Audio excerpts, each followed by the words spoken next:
اعوذ باللہ من الشیطان الرجیم بسم اللہ الرحمن الرحیم رب اشرح لی صدری ویسر لی امری واحلل عقدۃ من لسانی یفقہوا قولی ربی زدنی علما اللہم فقہنا فی الدین اللہم انی اسألک علما نافعا ورزقا طیبا وعملا متقبلا اللہم انفعنا بما علمتنا وعلمنا ما ينفعنا وزدنا علما اللہم لا سہل الا ما جعلتہ سہلا وانت تجعل الحزن اذا شئت سہلا۔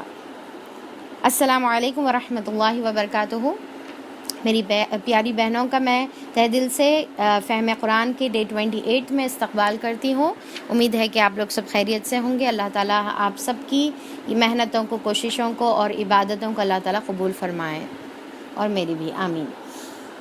چلیے بسم اللہ الرحمن الرحیم۔ جیسا کہ ہم لوگ کا سورہ یوسف ختم ہو گیا الحمدللہ کل، اور اب ہم سورہ رعد ہمارے نیکسٹ سورہ کی طرف ہم لوگ بڑھتے ہیں۔ اور جیسا ہم دیکھ رہے کہ یہ مکی صورتوں کی سیریز چل رہی ہے، تو مسلسل مکی صورتیں ہی اب آتے جائیں گی۔ تقریباً پورے 7 پاروں پر یہ مشتمل ہے، پورا اس کا گلدستہ مکی صورتوں کا، اور پورے ہم لوگ مکی صورتیں دیکھیں گے جوڑی کی شکل میں۔ ہم لوگ دیکھے کہ سورہ یونس اور سورہ ہود دونوں جوڑی کی شکل میں تھا، پھر بیچ میں سورہ رعد سورہ یوسف جو ہے ایک یونیک جو سورہ آیا، پھر اب یہاں پر ہم لوگ سورہ رعد اور سورہ ابراہیم یہ دونوں جوڑی کی شکل میں دیکھیں گے۔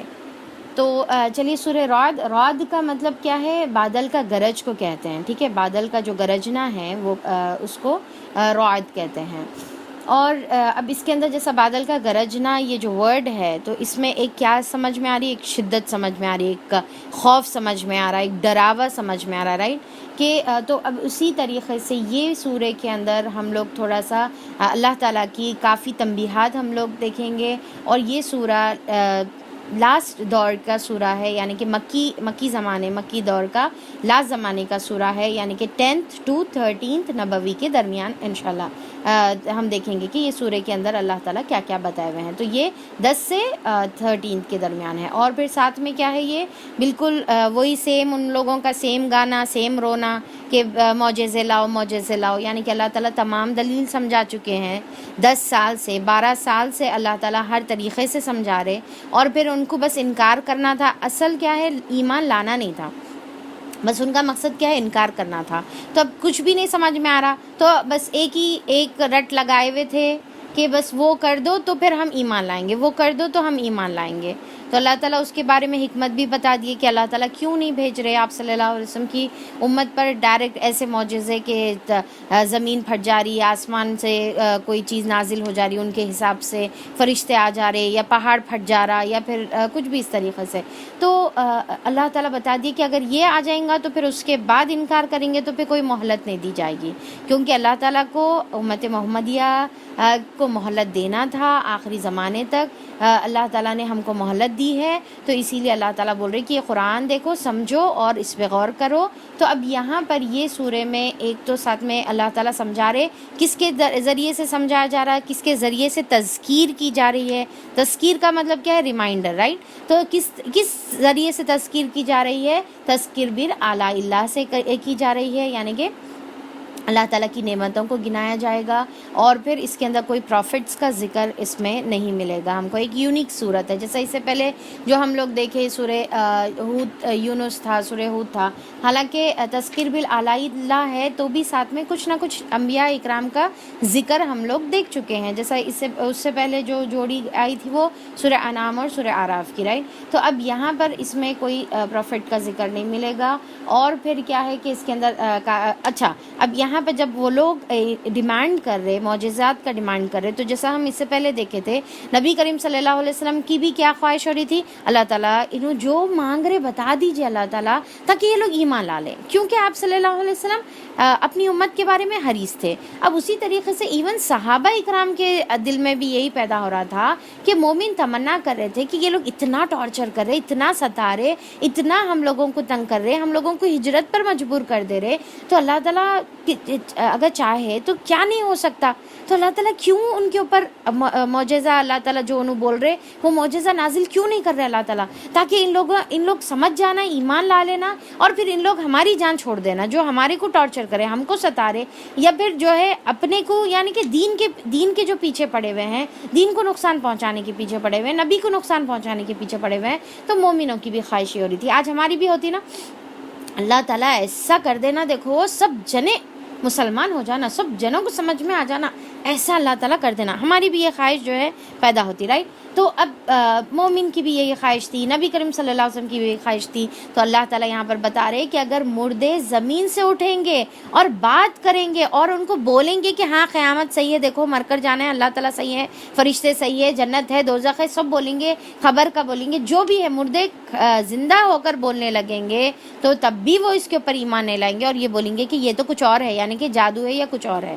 تو اللہ تعالیٰ یہاں پر بتا رہے کہ دیکھو جو نہیں ماننا ہے وہ لوگ اس طریقے سے نہیں مانیں گے. تو اس میں اب تنبیہات ہے اور تذکیر بالآلاء اللہ سے ہم لوگ دیکھیں گے، اور خاص طور پہ نعمتوں کا اس میں ذکر ہم لوگ دیکھیں گے، اور نعمتیں بھی کیسے سٹائل کی اس میں آپ محسوس کریں گے. انشاءاللہ آپ لوگ خود فیل کریں گے کہ اپوزٹ نعمتوں کا اللہ تعالیٰ ذکر کرے، دن اور رات کا ذکر کرے، ہر چیز دو یا تو پیئرز میں اللہ تعالیٰ بتا رہے، یا دو اپوزٹ چیزیں اللہ تعالیٰ بتا کے یہاں پر سمجھا رہے ہیں.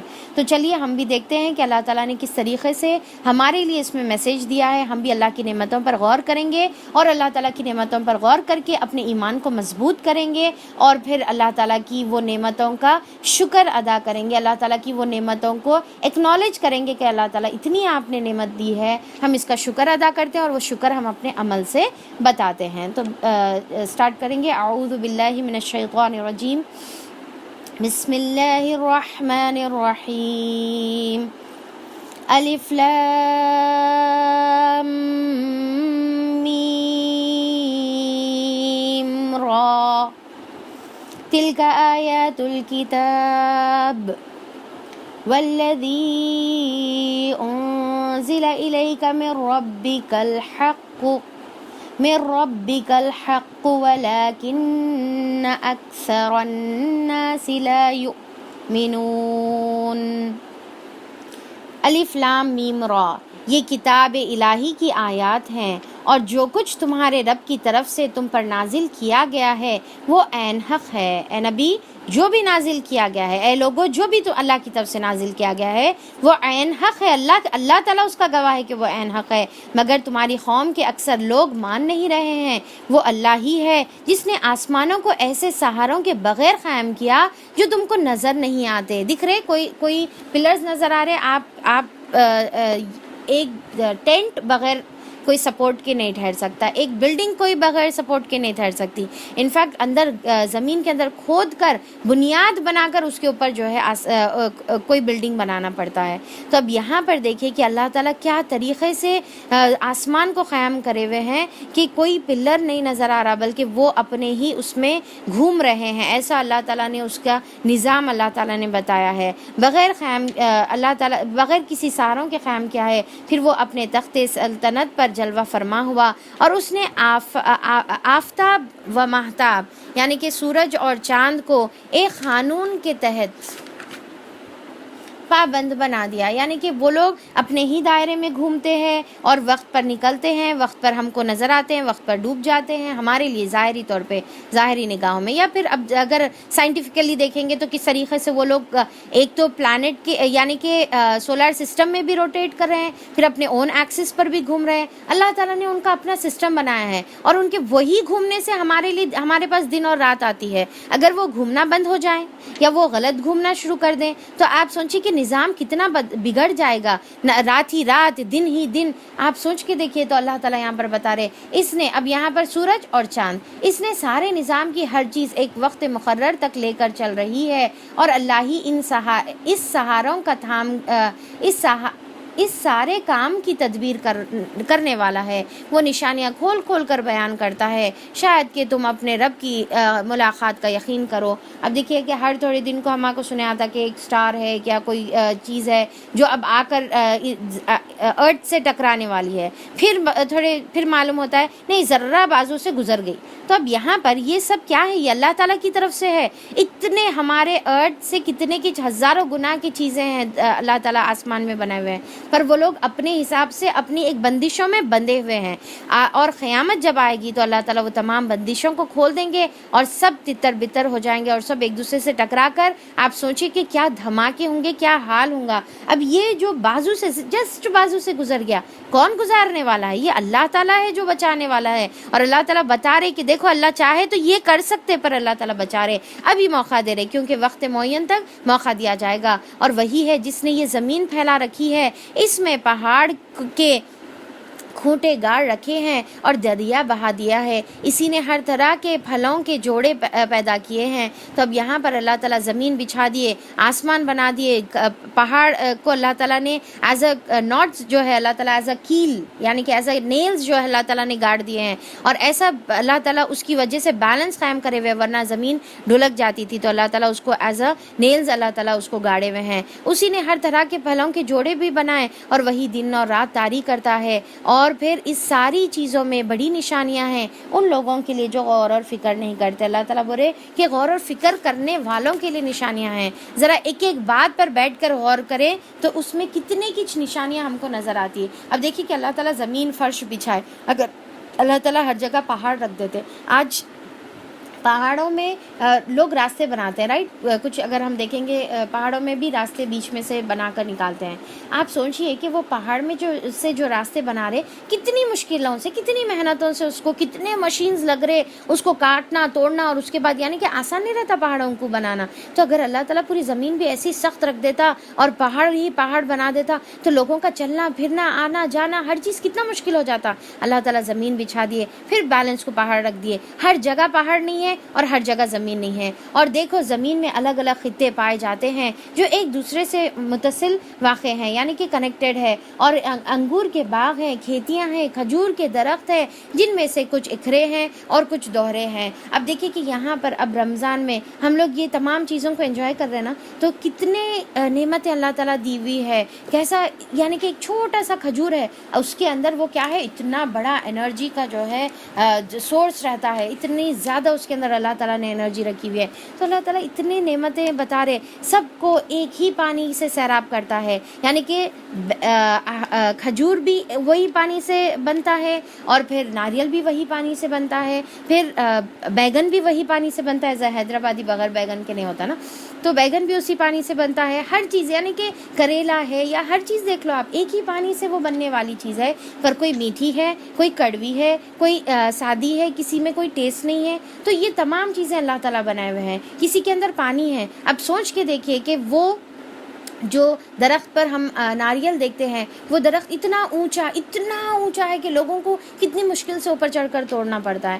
وہ ناریل وہاں پر جو پہنچا، وہ ناریل کے اندر پانی کہاں سے گیا، کون لے کر گیا؟ وہ بھی پانی کیا ہے؟ کیا آپ میٹھا پانی جھاڑ کو ڈال رہے تھے؟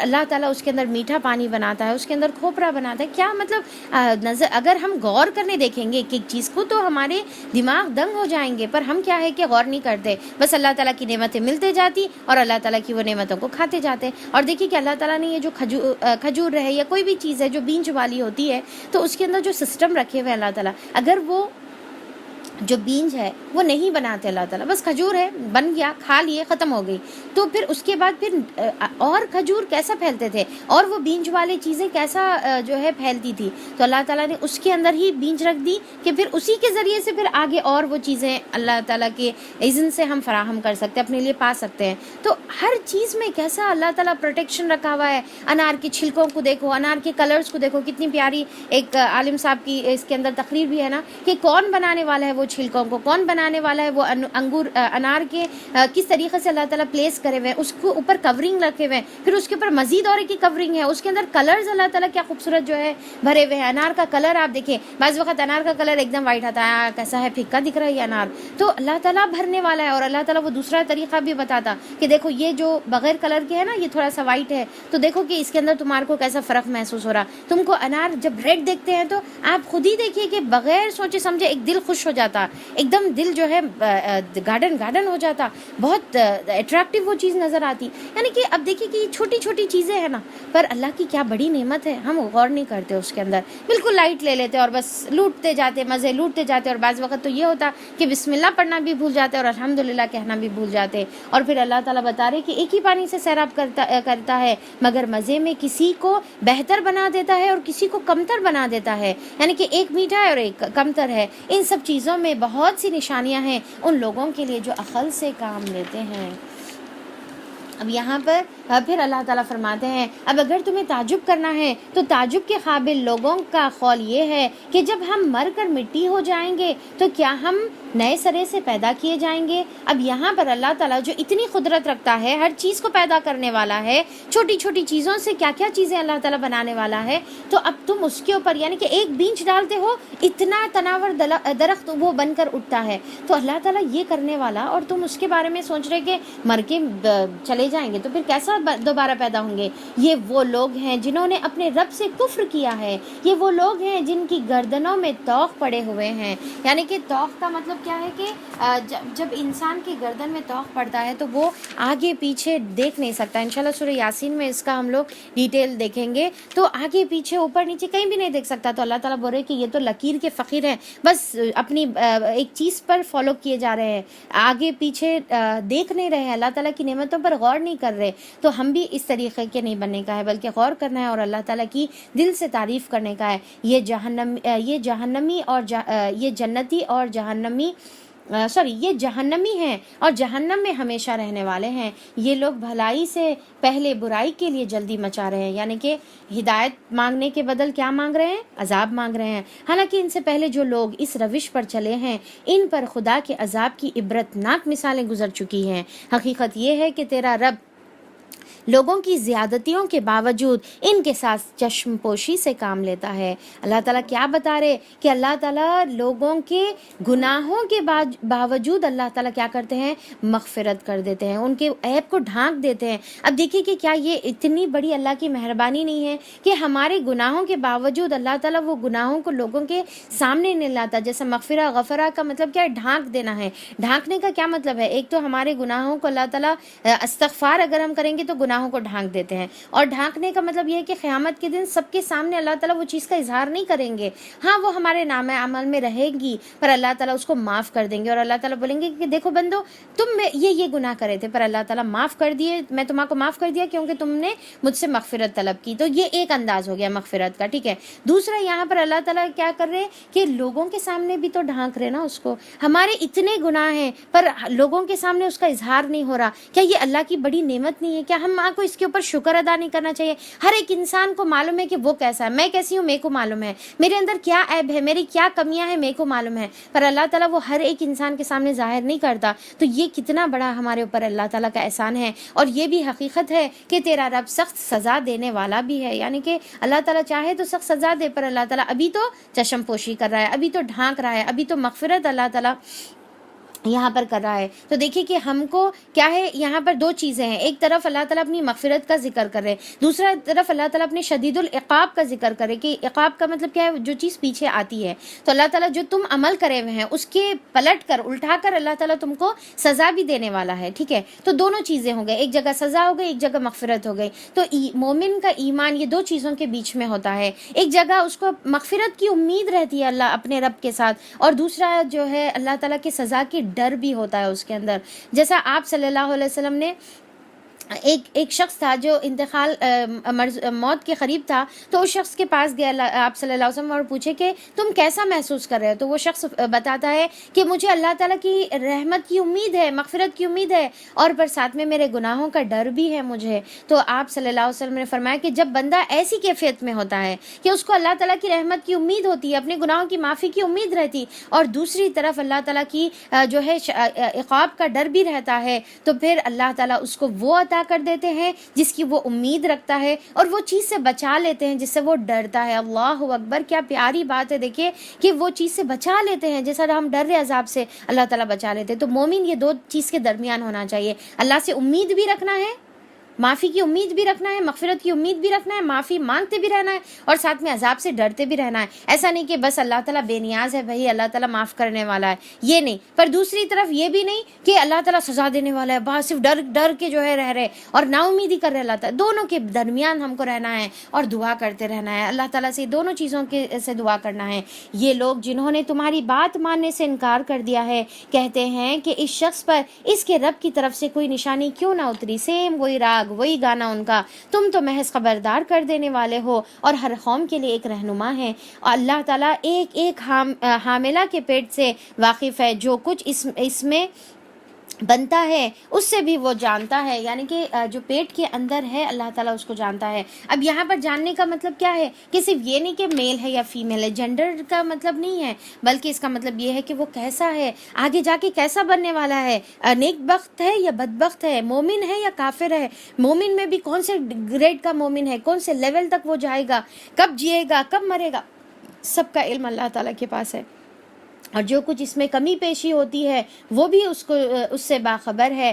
ہر چیز کے لیے اس کے ہاں ایک مقدار مقرر ہے. اب دیکھیے کہ یہاں پر اللہ تعالیٰ جو پیٹ میں بن رہا وہ بھی اللہ تعالیٰ جانتا, جو کمی پیشی یعنی کہ کوئی یعنی کہ کچھ کمی ہے اس کے, وہ بچے کے اندر رحم میں کچھ کمی ہے تو وہ بھی اللہ تعالیٰ جانتا ہے. عورت کے اندر کوئی کمی ہے تو وہ بھی اللہ تعالیٰ جانتا ہے. یا پھر بعض وقت بچہ بنتا ہے پر وہ وجود میں نہیں آتا ہے, دنیا میں نہیں آتا, اس سے پہلے اللہ تعالیٰ جو ہے اس کو اپنے پاس بلا لیتے ہیں. تو یہ سب اللہ تعالیٰ جاننے والا ہے اور اللہ کے علم میں ہے یہ تمام چیزیں. ہر چیز کے لیے اس کے ہاں ایک مقدار مقرر ہے. وہ پوشیدہ اور ظاہر ہر چیز کا علم رکھنے والا ہے, چھپی ہو یا کھلی ہو ہر چیز کا علم رکھنے والا ہے. وہ بزرگ ہے, وہ ہر حال میں بالا تر رہنے والا ہے.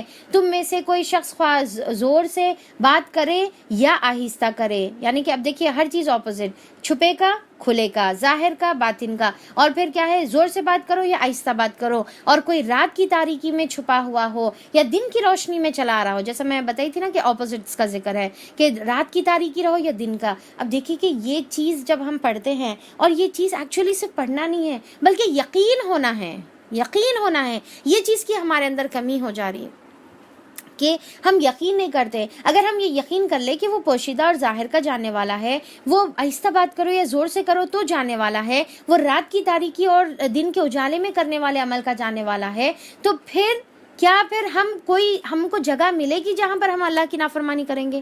ہم کیا کرتے ہیں, آزو دیکھتے بازو دیکھتے, پھر آہستہ سے سامنے والے کو کوئی بات سنا دیتے. ہم یہ سمجھ رہے ہیں کہ کوئی نہیں سننے والا ہے, پر ہم یہ بھول جاتے کہ اللہ تعالیٰ تو سننے والا ہے. ہم رات کی تاریکی میں دیکھتے کہ ہم اکیلے ہیں, کوئی ہم کو دیکھنے والا نہیں ہے. ہم غلط کام کرتے ہیں پر ہم بھول جاتے ہیں کہ اللہ تعالیٰ دیکھنے والا ہے. یہ یقین ہونا ہے. اگر یہ یقین ہو جائے, یہ آیت پر یقین ہو جائے, تو پھر انسان اکیلے میں اور تنہائی میں اور پھر سب کے سامنے محفل میں ایک ہی ہوتا ہے. ہم دعا کریں ہم ہمیشہ اللہ تعالیٰ سے کہ اللہ تعالیٰ مجھے محفل میں بھی اسی طریقے سے بنا دے جیسا میں تنہائی میں ہوں, اور مجھے تنہائی میں بھی ویسا بنا دے جیسا میں محفل میں ہوں.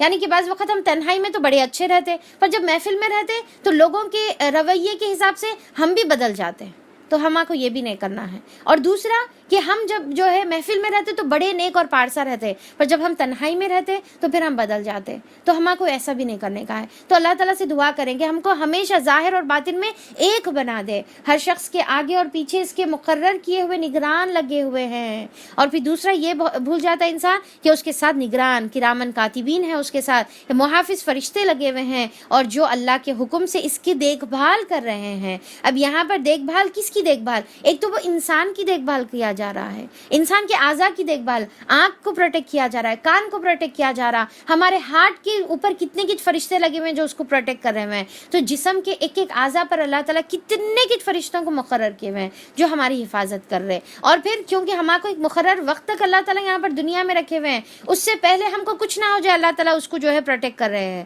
یعنی کہ اگر ہم باہر بھی نکلتے ہیں, گاڑیوں کے بیچ میں رہتے ہیں, اللہ تعالیٰ ہماری حفاظت کرتا ہے, کہیں سے کوئی چیز ہم کو نقصان نہیں پہنچا سکتی. دوسرا ہماری اعمال کو بھی محفوظ کر رہے ہیں, ہماری اعمال کی بھی دیکھ بھال کر رہے ہیں, حفاظت کر رہے ہیں کہ کوئی عمل اس میں سے ایک ایسا نہیں ہے جو ہم نے کیا ہے اور فرشتوں نے نہیں لکھا ہے. کوئی عمل کو وہ چھوڑتے نہیں ہیں, کوئی عمل کو وہ بھولتے نہیں ہیں, ہر چیز ان کے پاس درج کی جا رہی ہے. تو اب آپ سوچ کے دیکھیے کہ فرشتے ہر چیز لکھ رہے ہیں، اور اللہ تعالیٰ کے پاس جب عصر اور مغرب کے فجر اور عصر کے ٹائم پہ جاتے ہیں تو اللہ تعالیٰ پوچھتے ہیں کہ میرے بندے کیا کر رہے تھے.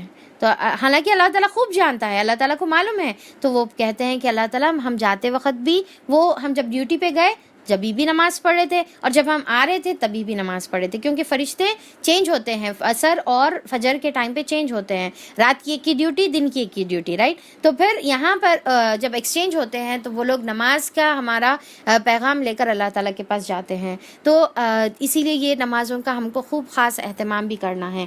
حقیقت یہ ہے کہ اللہ تعالیٰ کسی قوم کے حال کو نہیں بدلتا جب تک کہ وہ خود اپنے اوصاف کو نہیں بدلتا. ان اللہ لا یغیر ما بقوم حتی یغیروا ما بانفسہم، کہ اللہ تعالیٰ انسان کے حال کو نہیں بدلتا جب تک کہ خود نہ بدلے. اب یہ دیکھیے کہ یہ ایک فارمولا دنیا اور آخرت دونوں کے معاملے میں بھی کام آنے والا ہے. یعنی کہ اگر ہم جو ہے آخرت کے معاملے میں ہم چاہ رہے کہ میں نیک بن جانا، میں پارسا بن جانا، میں اچھی بچی بن جانا، میں گڈ گرل بن جانا، اللہ تعالیٰ کے نزدیک میں اچھی رہنا، اللہ تعالیٰ کی نظروں میں فیوریٹ ہو جانا، میں اللہ تعالیٰ کے نزدیک مقرب بن جانا، تو آپ جب یہ بننا چاہ رہے تو پھر آپ کو اپنے حال کو بدلنا پڑے گا. آپ جب تک خود اپنے آپ کو نہیں بدلیں گے، اللہ تعالیٰ پھر آپ کو راستے ویسے ہموار بھی نہیں کرے گا. اللہ تعالیٰ کیا بتا رہے؟ اللہ تعالیٰ خود نہیں بدلتے کسی قوم کو جب تک کہ وہ خود اپنے آپ کو نہ بدلے. اپنے آپ کو ہم کو بدلنے کا ہے. اور دنیا کے اعتبار سے بھی اگر ہم دیکھیں گے کہ اگر ہم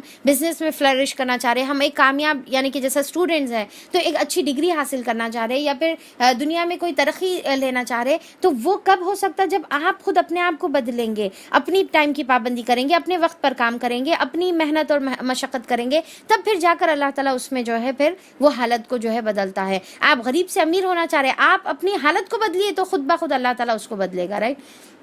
اور پھر دوسرا یہاں پر دیکھیں کہ اب اس میں قومیت کے اعتبار سے بھی یہ بات آتی ہے کہ جیسا ہے کہ ہم لوگ کیا بولتے ہیں، ہم لوگ ہمیشہ بلیم گیم کرتے رہتے. ہم ہمیشہ بولتے ہیں ہمارے علماء تو ایسے ہیں، ہمارے پولیٹیشینز ایسے ہیں، ہمارے مسلمان ایسے ہیں. مسلمانی سب سے زیادہ دھوکے باز ہے. مسلمانی آج یہاں پر دیکھیں بہت عام ہو گئے ہوئے ہیں کہ مسلمان وعدہ خلافی کرتا، مسلمان دھوکے باز ہے، مسلمان ٹائم کی پابندی نہیں کرتا، مسلمان جو ہے خیال نہیں کرتا، والدین کی ریسپیکٹ نہیں کرتا، آپس میں ایک دوسرے کا خیال، یا جو بھی اللہ بلا جتنے بھی XYZ ہے. تو یہاں پر آپ یہ دوسروں کو بلیم کرنے کے بدل، یہ پوری قوم کو بلیم کرنے کے بدل، ٹھیک ہے، کہ پوری مسلمان آپ کمیونٹی کو بلیم کرے، آپ علماء کو بلیم کرے، آپ مشائخ کو بلیم کر رہے، آپ مسجد کے ذمہ داروں کو بلیم کر رہے، اور آپ اپنے آپ کو نہیں بدل رہے، آپ اپنے نفس کو نہیں بدل رہے، اور آپ دوسروں کو بلیم کر رہے. بھائی آپ خود اپنے آپ کو بدلو. ہر ایک انسان اگر اپنے آپ کو بدلے گا، خود وہ اچھا ہو جائے گا، خود پابندی کرے گا، خود ایماندار رہے گا، خود دھوکہ نہیں دے گا، تو آپ سے پھر پوری قوم بنتی ہے، تو پوری قوم کا پھر نقشہ بدلے گا. ہر ایک انسان دوسروں کو بلیم کرتا ہے، دوسروں کو ذمہ دار کھڑا کرتا ہے، اور خود اپنے آپ کو بھول جاتا. تو اللہ تعالیٰ بول رہے کہ قوم کو کب بدلیں گے اللہ تعالیٰ؟ جب انسان اپنے آپ کو بدلیں گا، کیونکہ ایک ایک انسان کنٹریبیوٹ کرتا ہے سوسائٹی بننے کے لیے، اور سوسائٹی کنٹریبیوٹ کرتی ہے پوری ایک قوم بننے کے لیے. تو اب یہاں پر آیت نمبر 11 میں اللہ تعالیٰ فرماتے ہیں کہ اللہ تعالیٰ نہیں بدلے گا جب تک کہ خود وہ اپنے حال کو نہیں بدلیں گے. اور جب اللہ تعالیٰ کسی قوم کی شامت لانے کا فیصلہ کر لے تو پھر وہ کسی کے ٹالے نہیں ٹل سکتی. یعنی کہ شامت اگر آنے کی ہے تو پھر کوئی نہیں ٹال سکتا، نہ اللہ تعالیٰ کے مقابلے میں ایسی قوم کا کوئی حامی و مددگار ہو سکتا ہے. وہی ہے جو تمہارے سامنے بجلیاں چمکاتا ہے. تو اب اسی سے آیت سورہ کا نام ہے یسبح الرعد، ٹھیک ہے. وہ یسبح الرعد، رعد کا مطلب کیا ہے؟ بجلی کے ہے، یعنی کہ بادلوں کا کڑکنے کے، چمکنے کے ہے.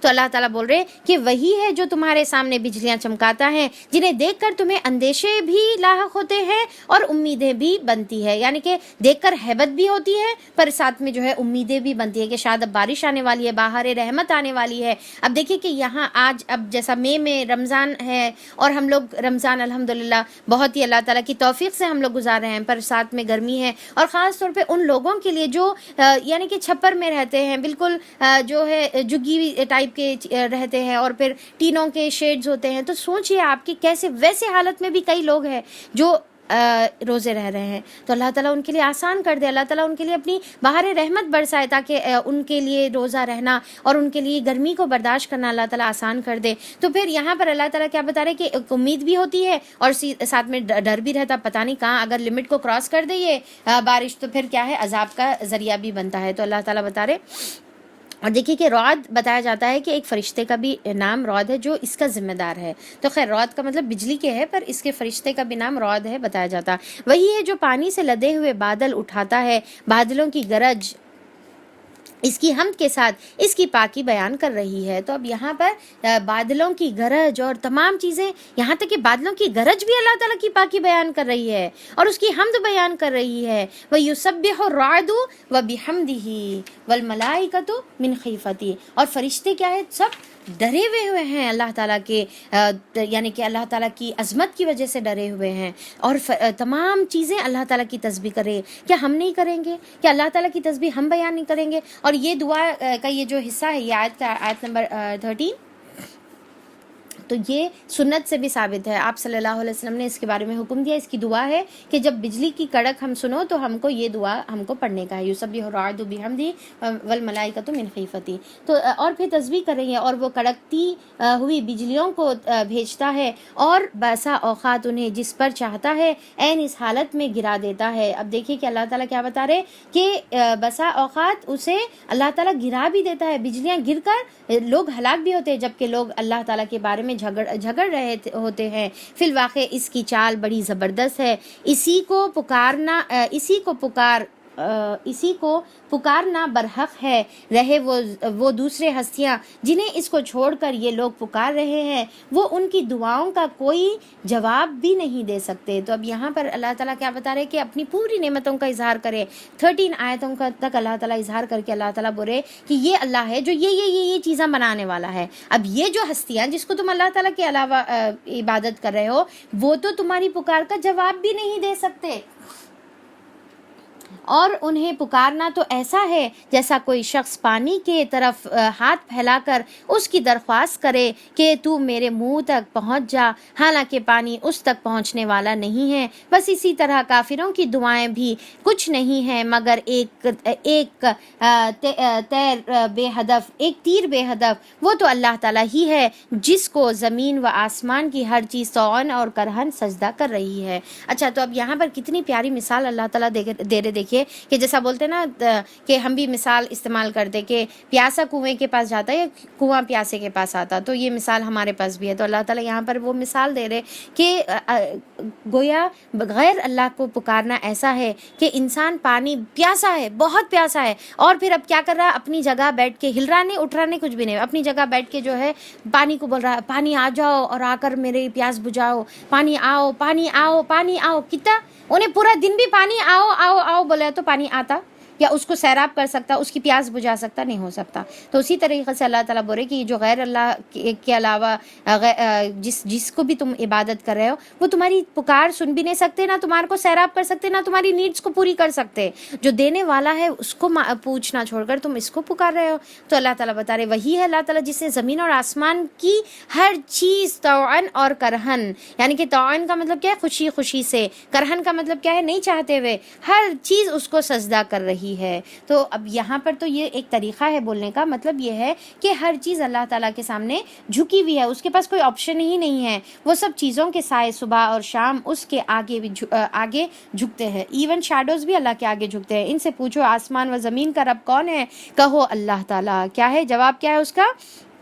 قل اللہ، کہو اللہ تعالیٰ. پھر ان سے کہو کہ جب حقیقت یہ ہے تو کیا تم ان کو چھوڑ کر تم نے اسے چھوڑ کر ایسے معبودوں کو اپنا کارساز بنا لیا ہے خود جو اپنے لیے بھی کسی نفع اور نقصان کا اختیار نہیں رکھتے. کہو کیا اندھا اور آنکھوں والا برابر ہو سکتا ہے؟ اب اللہ تعالیٰ بار بار ان سے پوچھتے جا رہے، پوچھو ان سے، یہ پوچھو کہ اندھا اور آنکھوں والا برابر ہو سکتا ہے کیا؟ روشنی اور تاریکیاں، پھر اب دو اپوزٹ چیزوں کا ذکر ہے، روشنی اور تاریکیاں برابر ہو سکتی ہے؟ اگر ایسا نہیں تو کیا ان کے ٹھہرائے ہوئے شریکوں نے بھی اللہ تعالیٰ کی طرح کچھ پیدا کیا ہے کہ اس کی وجہ سے ان پر تخلیق کا معاملہ مشتبہ ہو گیا ہے؟ یعنی کہ اللہ تعالیٰ کے علاوہ بھی کوئی کریٹر ہے کہ اب کنفیوزڈ ہے کہ بھئی اللہ تعالیٰ یہ چیزیں بنائے، اچھا انہوں یہ چیزیں بنائے، اب کس کو پکارنا، اب کس کو بولنا؟ اللہ تعالیٰ بول رہے کوئی چیز ایسی نہیں ہے جو اللہ تعالیٰ کے علاوہ کسی اور نے پیدا کی ہے. پھر تم ان کی طرف متوجہ ہو رہے ہو؟ کہو ہر چیز کا خالق صرف اللہ ہے اور وہ ایکتا ہے اور سب پر غالب ہے، یعنی کہ وہ اکیلا ہے اور وہ سب پر غالب ہے، کوئی اس پر غالب نہیں آ سکتا. سکتا. اللہ تعالیٰ نے آسمان سے پانی برسایا اور ہر ندی اور نالے اپنے ظرف کے مطابق اسے لے کر چل نکلا. پھر جب سیلاب اٹھا تو سطح پر جھاگ بھی آ گیا. اب دیکھیے کہ یہ جیسی مثالیں ہیں. اب اس سے پہلے تک بھی ہم نے کئی مثالیں دیکھی, ہم پڑھتے چلے جاتے اور گزر جاتے, کبھی غور نہیں کرتے اللہ تعالیٰ اس کے اندر کیا بتا رہا. کیا صحیح میں اللہ تعالیٰ پانی برسانے یعنی کہ واٹر سائیکل کا ذکر, واٹر فلو کا, ریورس کا, ریور فارمیشن کا ذکر, یہ چیزیں اللہ تعالیٰ بتا رہے, یا اس کے اندر ہمارے لیے کوئی نصیحت ہے, سبق ہے؟ ہم لوگ اکثر کیا ہے یہ آیتیں پڑھتے چلے جاتے, گزر جاتے, کبھی سوچتے بھی نہیں کہ اس کے اندر کیا ہے. اب دیکھیے اللہ تعالیٰ کیا بول رہے, پانی برسایا, ندی نالے سب جنے اپنے اپنے حساب سے جتنی اس کی ظرف ہے, جتنا ہے مطابق اپنی ظرف کے مطابق پانی لے کر بہتے چلے جا رہے. اس کے اوپر کیا ہوتا, پھر جھاگ آ جاتا, ٹھیک ہے, جیسا پانی کے اوپر جو ہے کف آ جاتا نا, اس کے اوپر جھاگ آ جاتا. اور پھر اسی طریقے کا جھاگ اور ایک جگہ آتا. کہاں پر آتا, جب آپ پریشس دھاتوں کو جب بناتے ہیں تو اوپر کیا ہوتا, اس کے پروسیس میں اوپر جھاگ آ جاتا اور نیچے جو ہے پورے پریشس جو آپ کے آرنامنٹس ہے, آپ کے جو دھاتیں ہیں وہ نیچے سیٹل ہو جاتی اور پھر اس کو نکال لیا جاتا. اب اللہ تعالیٰ بولے اسی مثالوں سے اللہ تعالیٰ حق کو حق بتا رہے اور باطل کو باطل واضح کر کے بتا رہے. اب یہ کیسا حق اور باطل ہے بھائی؟ ایک جگہ بتا رہے کہ بھائی دھاتوں کے بارے میں بتایا جا رہا ہے, ایک جگہ پانی کے بارے میں بتایا جا رہا ہے. اگر ہم غور کریں گے تو چلیے اب دیکھیں گے کہ اس کے بارے میں اللہ تعالیٰ وہ مثال کیا دے رہے. آسمان سے پانی برستا ہے یعنی کہ وہی آسمانوں سے نازل ہوتی ہے, پھر ہر ندی نالا اپنے ظرف کے مطابق, اپنے حساب کے مطابق, اپنے ظرف کے مطابق اسے لے کر نکل جاتا ہے. یعنی کہ ہر ایک انسان اس کے ضمیر, اس کے دل کی کیفیت کے مطابق وہ وہی میں سے حصہ لیتا ہے. اب دیکھیے کہ یہ 1.5 گھنٹے کی کلاس ہے, 1.5 گھنٹے کی کلاس میں ہر کوئی اپنے اپنے ظرف سے اس کے اندر سے سبق لیتا ہے. کچھ کو سبق 100% ملتا ہے, کچھ کو 80%, کچھ کو 50%, کچھ کو 30%, کچھ جیسے آتے ویسے چلے جاتے. اللہ نہ کرے ایسے ہم میں سے کوئی ہو, اللہ معاف کرے, اللہ تعالیٰ ایسے لوگوں میں ہمارے کو شامل نہ کرے. تو کچھ لوگ ہوتے ہیں بہرحال 5% یا جو بھی ہے, تو ہمارے ظرف کے مطابق ہم یہ وہی میں سے حصہ لے رہے.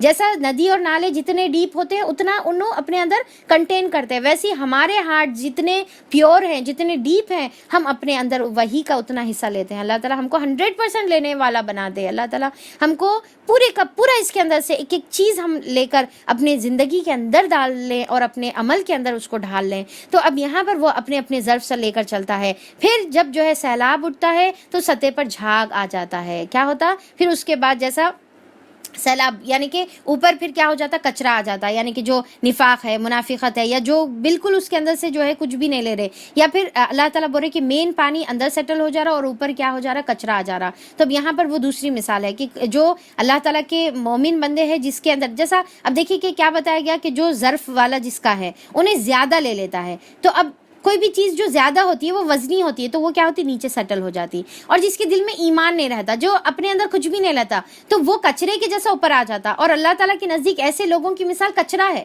اسی لیے جیسا ہم کچرا کو کیا کرتے, جھاڑ کے ڈسٹ بن میں ڈال دیتے, تو اسی طریقے سے کچرے کو اللہ تعالیٰ قیامت میں کیا کریں گے, اپنے ڈسٹ بن میں ڈال دیں گے. اور اللہ کی ڈسٹ بن یا اللہ جہنم کی آگ ہے.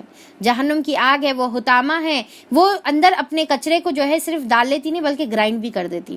تو خیر اللہ تعالیٰ یہاں پر کیا بتا رہے کہ یہ پھر جھاگ ہے, جو ہلکی چیزیں ہیں, جس کے اندر ایمان نہیں ہے وہ اوپر آ جاتا, اور جس کے اندر ایمان ہے وہ سیٹل ہو جاتا. اور اسی کی مثال اب پھر آگے یہی بتا رہے. اور ایسے ہی جھاگ ان دھاتوں پر بھی اٹھتے ہیں جنہیں زیور اور برتن وغیرہ بنانے کے لیے لوگ پگھلایا کرتے ہیں. تو اب یہاں پر اللہ تعالیٰ اب یہ اور ایک بات یہاں پر, اچھا پہلے تو اس کا سبق سمجھ میں آ گیا نا کہ اللہ تعالیٰ کے نزدیک آرنامنٹس, گولڈ, زیور, اور پھر جو پریشس جو ہے اللہ تعالیٰ کے پاس کیا چیزیں ہیں, وہ جس کے اندر ایمان ہے تو وہ اللہ تعالیٰ کے پاس پریشس جیمز کے جیسے ہے. تو وہ جیمز, وہ جویلز جو ہے اللہ تعالیٰ کے نزدیک, اس کو اللہ تعالیٰ اپنی جنت میں رکھے گا اور کچرے کو جہنم میں ڈال دے گا. اب یہاں پر ایک بات پہ اور ایک میں آپ کو توجہ دلانا چاہ رہی ہوں کہ دیکھیے کہ یہ تمام جو چیزیں ہیں یہ کون بتا رہے, آپ صلی اللہ علیہ وسلم بتا رہے. اور آپ صلی اللہ علیہ وسلم کبھی سمندر کی بات کریں, کبھی پانی کی بات کریں, کبھی آسمان کی بات کریں, کبھی جو ہے زمین کے اندر کے دھاتوں کی بات کریں, کبھی یہ پروسیس کی بات کریں جو آج ہمارے یعنی کہ کچھ ایکسپرٹس کو آتا ہے. ہر کسی کو یہ سمجھ میں نہیں آتا کیا ہم گولڈ بنا سکتے, کیا گولڈ کو امپیور فارم سے پیور فارم میں لا سکتے. وہ ایک اسٹڈی ہے جو ایک ایکسپرٹس کو آتی ہے. اب پر آپ صلی اللہ علیہ وسلم ہر ایکسپرٹ والی اسٹڈی آپ صلی اللہ علیہ وسلم بتا رہے, تو کیا یہ دلیل نہیں ہے کہ یہ اللہ تعالیٰ کی طرف سے ہے, یہ تمام چیزوں کو بنانے والے کی طرف سے ہے؟ کتنی بڑی دلیل ہے, سوچ کے دیکھیں. آپ صلی اللہ علیہ وسلم کو کیا معلوم کہ گولڈ یا دھاتوں کو کس طریقے سے پگھلاتے اور اس کے اوپر پگھلاتے وقت اوپر جو ہے کچرا آ جاتا. کہاں پر ہم اپنے سائنس میں پڑھے تھے رائٹ، تو کہاں پر آپ صلی اللہ علیہ وسلم جو امی ہیں وہ ایسی ایسی باتیں بتا رہے، کیا ہمارے لیے ایمان کو بڑھانے کے لیے یا اللہ تعالیٰ کی طرف سے یہ کتاب ہے اس کا یقین اور پختہ نہیں ہو جانا چاہیے اور ہمارا ایمان اور نہیں بڑھ جانا چاہیے؟ اسی مثال سے اللہ تعالیٰ حق کو حق اور باطل کو باطل واضح کرتے ہیں۔ اب یہ بات جو ہے پھر سمجھ میں آ رہی، جو جھاگ ہے وہ اڑا دیا جاتا ہے اور جو چیز انسان کے لیے نفع ہے وہ زمین میں ٹھہر جاتی ہے۔ اب ایون بارش ہونے کے بعد بھی آپ دیکھیے کہ بارش کے اوپر جو پانی جو فلو ہوتے رہتا تو وہ کیا ہے، جھاگ اوپر اڑ جاتا اور پانی پورا اندر سیٹل ہو جاتا جو فائدہ پہنچاتا۔ اس طرح اللہ تعالیٰ مثالوں سے اپنی بات سمجھاتا ہے۔ تو دیکھیے کہ قرآن کے اندر ایسی کئی مثالیں ہیں۔ ایک وقت آپ لوگ ایسی بھی اسٹڈی کر سکتے ہیں، آپ کو ایک سجیشن کے طور پہ ایک آئیڈیا بتا رہی ہوں میں کہ جتنی بھی قرآن کے اندر مثالیں ہیں نا اس کو الگ سے سمجھنے کی کوشش کریے کہ یہ مثالوں میں اللہ تعالیٰ کیا بتا رہے، کیا صحیح میں ظاہری جو دکھ رہا وہی ہے یا اس کے اندر گہرائی میں چھپی ہوئی ہے۔ اور آپ جتنا اس کے اوپر غور اور فکر کریں گے اور گہرائی میں اسٹڈی کریں گے، اس کے اندر صرف ایک مثال نہیں نکلیں گی بلکہ اتنے سارے مثالیں اس کے اندر سے جو ہے نکلیں گی۔ جن لوگوں نے اپنے رب کی دعوت قبول کر لی ان کے لیے بھلائی ہے، اور جنہوں نے اسے قبول نہ کیا، اگر زمین کی ساری دولت کے بھی مالک ہوں اور اتنی ہی فراہم کر لیں تو وہ خدا کی پکڑ سے وہ اپنے آپ کو نہیں بچا سکتے، اور فدیے میں چاہے وہ پورے کا پورا مال ہی دے دینے کے لیے راضی ہو جائیں۔ یہ وہ لوگ ہیں جن سے بری طرح حساب لیا جائے گا اور ان کا ٹھکانہ جہنم ہوگا۔ دیکھیے کہ ہم ہمیشہ دعا کریں کہ اللہم حاسبنی حسابا یسیرا، اللہ تعالیٰ ہمارے لیے آسان حساب لے لے، تو قیامت کے دن کچھ لوگوں کے ساتھ سخت حساب ہوگا۔ بھلا یہ کس طرح ممکن ہے کہ وہ شخص جو تمہارے رب کی اس کتاب کو جو اس نے تم پر نازل کی ہے حق جانتا ہے، اور وہ شخص جو اس حقیقت کی طرف سے اندھا ہے، دونوں یکساں ہو جائیں؟ کیا اللہ تعالیٰ کے نزدیک برابر ہے؟ سب کو اللہ تعالیٰ یعنی کہ ارے اللہ تعالیٰ تو بہت زیادہ مہربان ہے، تو کیا اللہ تعالیٰ کی مہربانی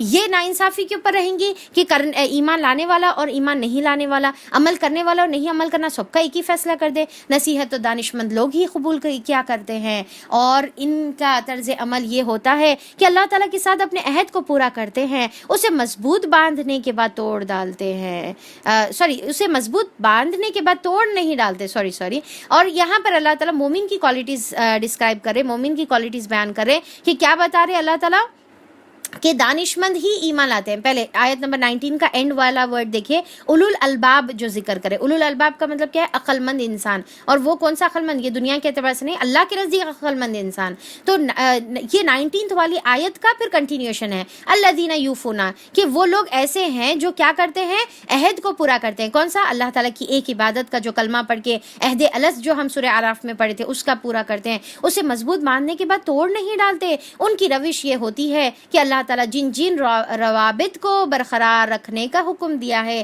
انہیں برقرار رکھتے ہیں۔ کیا مطلب؟ رشتوں کے بارے میں اللہ تعالیٰ ذکر کر رہے ہیں کہ کچھ رشتے ایسے ہیں جو اللہ تعالیٰ بنا دیے، ہم نہیں بنائے۔ ہم اپنے امی ابو کو ہم سلیکٹ کریں، اللہ تعالیٰ بہت سارے آپشنز دیے تھے، یہ امیوں کے آپشنز ہیں، یہ ابوؤں کے آپشنز ہیں، سلیکٹ کر لو۔ نہیں، اللہ تعالیٰ بغیر سلیکشن کے ہم کو دے دیا، وہی امی دے دیے، وہی ابو دے دیے، رائٹ۔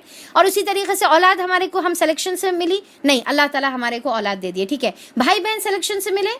بالکل نہیں ملے بھائی بہن، اللہ تعالیٰ آلریڈی بنا دیے، ٹھیک ہے۔ میاں پھر بھی سلیکشن سے ملے ہیں، رائٹ، وہ بھی اللہ تعالیٰ کے فیصلے سے ہوا۔ پر یہاں پر کچھ رشتے ایسے ہیں جو اللہ تعالیٰ نے ہمارے بغیر مانگے ہم کو دے دیے ہوئے ہیں، تو اب ان کو ہم کو لے کر چلنا ہے، چاہے انہوں اچھے رہو، چاہے انہوں برے رہو، چاہے انہوں ستانے والے رہو، چاہے انہوں ہمارے سے محبت کرنے والے رہو، چاہے ہمارے پر ظلم کرنے والے رہو، ہمارا حق مارنے والے رہو۔ کئی رہتے نا جو حقوق مار لیتے، بہنوں کے حقوق بھائیاں مار لیتے، یا پھر ان سے بدتمیزی کرتے، یا والدین سے اولاد بدتمیزی کرتی۔ اب اللہ تعالیٰ والدین کو یہ حکم دے رہے کہ بھائی تم کو ہم نے ایسی اولاد دے دی، بس اب اس پہ صبر کرو، شکر کرو، اور پھر اس پہ صبر کریں گے تو اللہ تعالیٰ اجر ہے۔ اور اسی طریقے سے اولاد کے لیے والدین اللہ تعالیٰ آزمائش بنا دیے ہوئے ہیں، اور خاص طور پہ بڑھاپے کی ایج میں، تو اللہ تعالیٰ بتا رہے کہ بس اس پہ صبر کریں گے اور شکر کریں گے تو اللہ تعالیٰ اجر ہے۔ تو یہ رشتے اللہ تعالیٰ بنا دیے ہوئے ہیں۔ اور آپ صلی اللہ علیہ وسلم نے کیا فرمایا کہ اگر تم چاہتے ہو کہ تمہاری مال میں اور تمہاری عمر میں برکت ہو تو چاہیے کہ اپنے رشتہ داروں کے ساتھ حسن سلوک کرو، رشتہ قائم رکھو، یعنی کہ صلہ رحمی کا معاملہ کرو،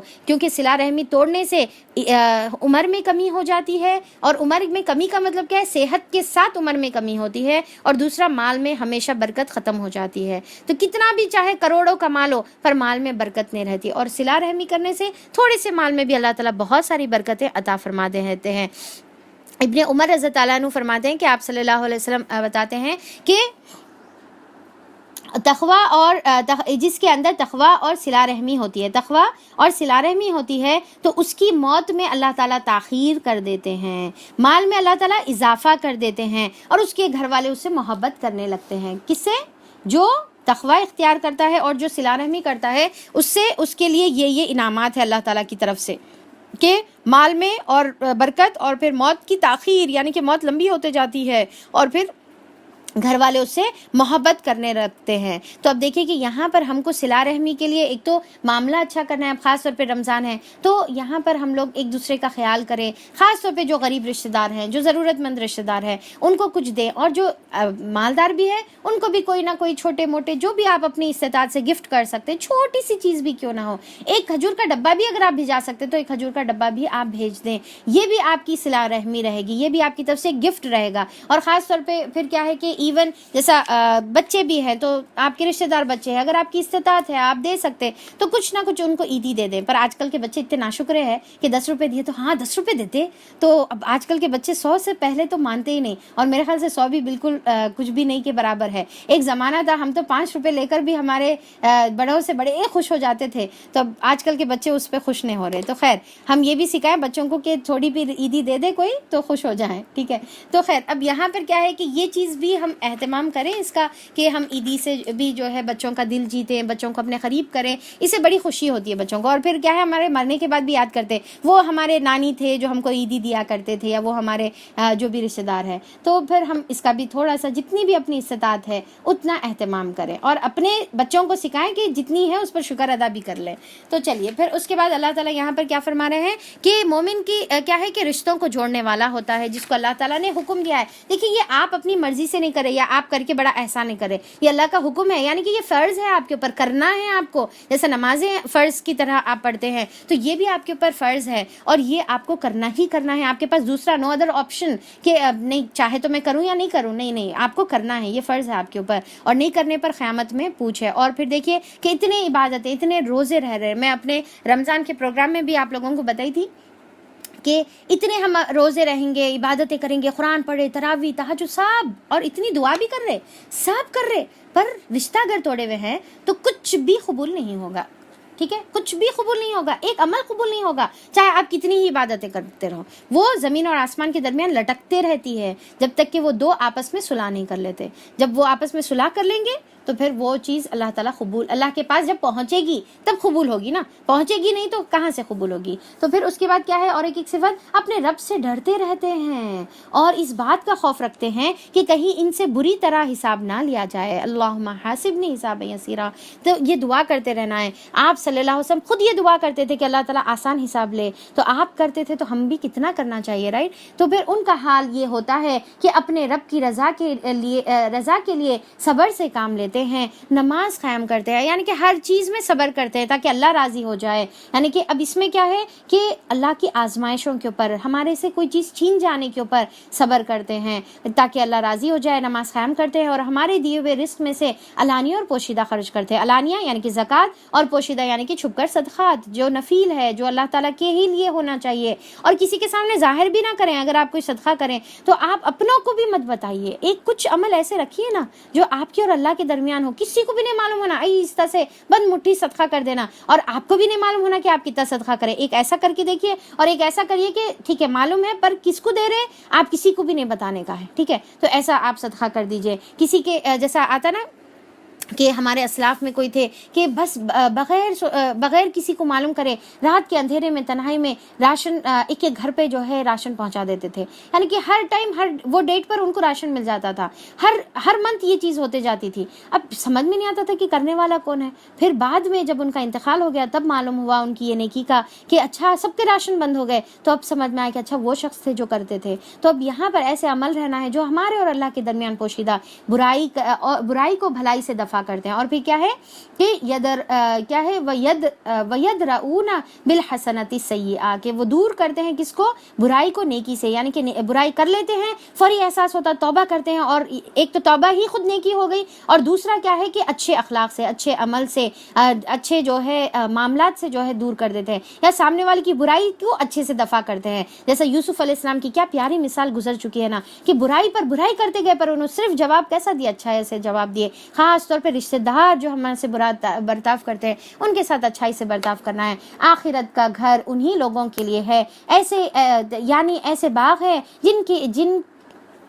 جو ان کی ابدی قیام گاہیں ہوں گی، وہ خود بھی ان میں داخل ہوں گے، اور ان کے آبا و اجداد اور ان کے بیوی اور ان کی اولاد جو صالح ہیں وہ بھی ان کے ساتھ وہاں جائیں گے۔ سبحان اللہ، کیا بات ہے! اپنوں کے بغیر کیا جنت کی نعمتیں اللہ تعالیٰ یہاں پر بتا رہے۔ فور فادرز میں سے بھی تمام، تمہاری بیوی بھی اور تمہارے نیچے کی جنریشن کے پورے بچے بھی، یعنی کہ تمہاری اولاد، پھر تمہاری اولاد کی اولاد، کیونکہ ہم کو بعض وقت ایسا ہوتا حال کہ اولاد سے زیادہ اپنے ناتے پوتے جو ہے زیادہ محبوب ہو جاتے رہے، تو اللہ تعالیٰ بول رہے کہ سب کو ملائیں گے اللہ تعالیٰ، پر کیا ہے شرط؟ جو نیک ہوں۔ تو کوشش کریے اپنے آپ کو نیک نہیں بنانے کی، بلکہ ساتھ میں اپنے آپ کے ساتھ اپنوں کو بھی نیک بنانے کی، تاکہ ہم جنت میں اسی طریقے سے جائیں۔ صرف یہاں پر خواہش رکھنے سے کہ سب مل کر جنت میں جائیں گے نہیں ہوتا، بلکہ کوشش بھی کرنا ہے، سب مل کر ایک ساتھ ایک دوسرے کو پش کرنا ہے، ایک دوسرے کو کھینچنا ہے۔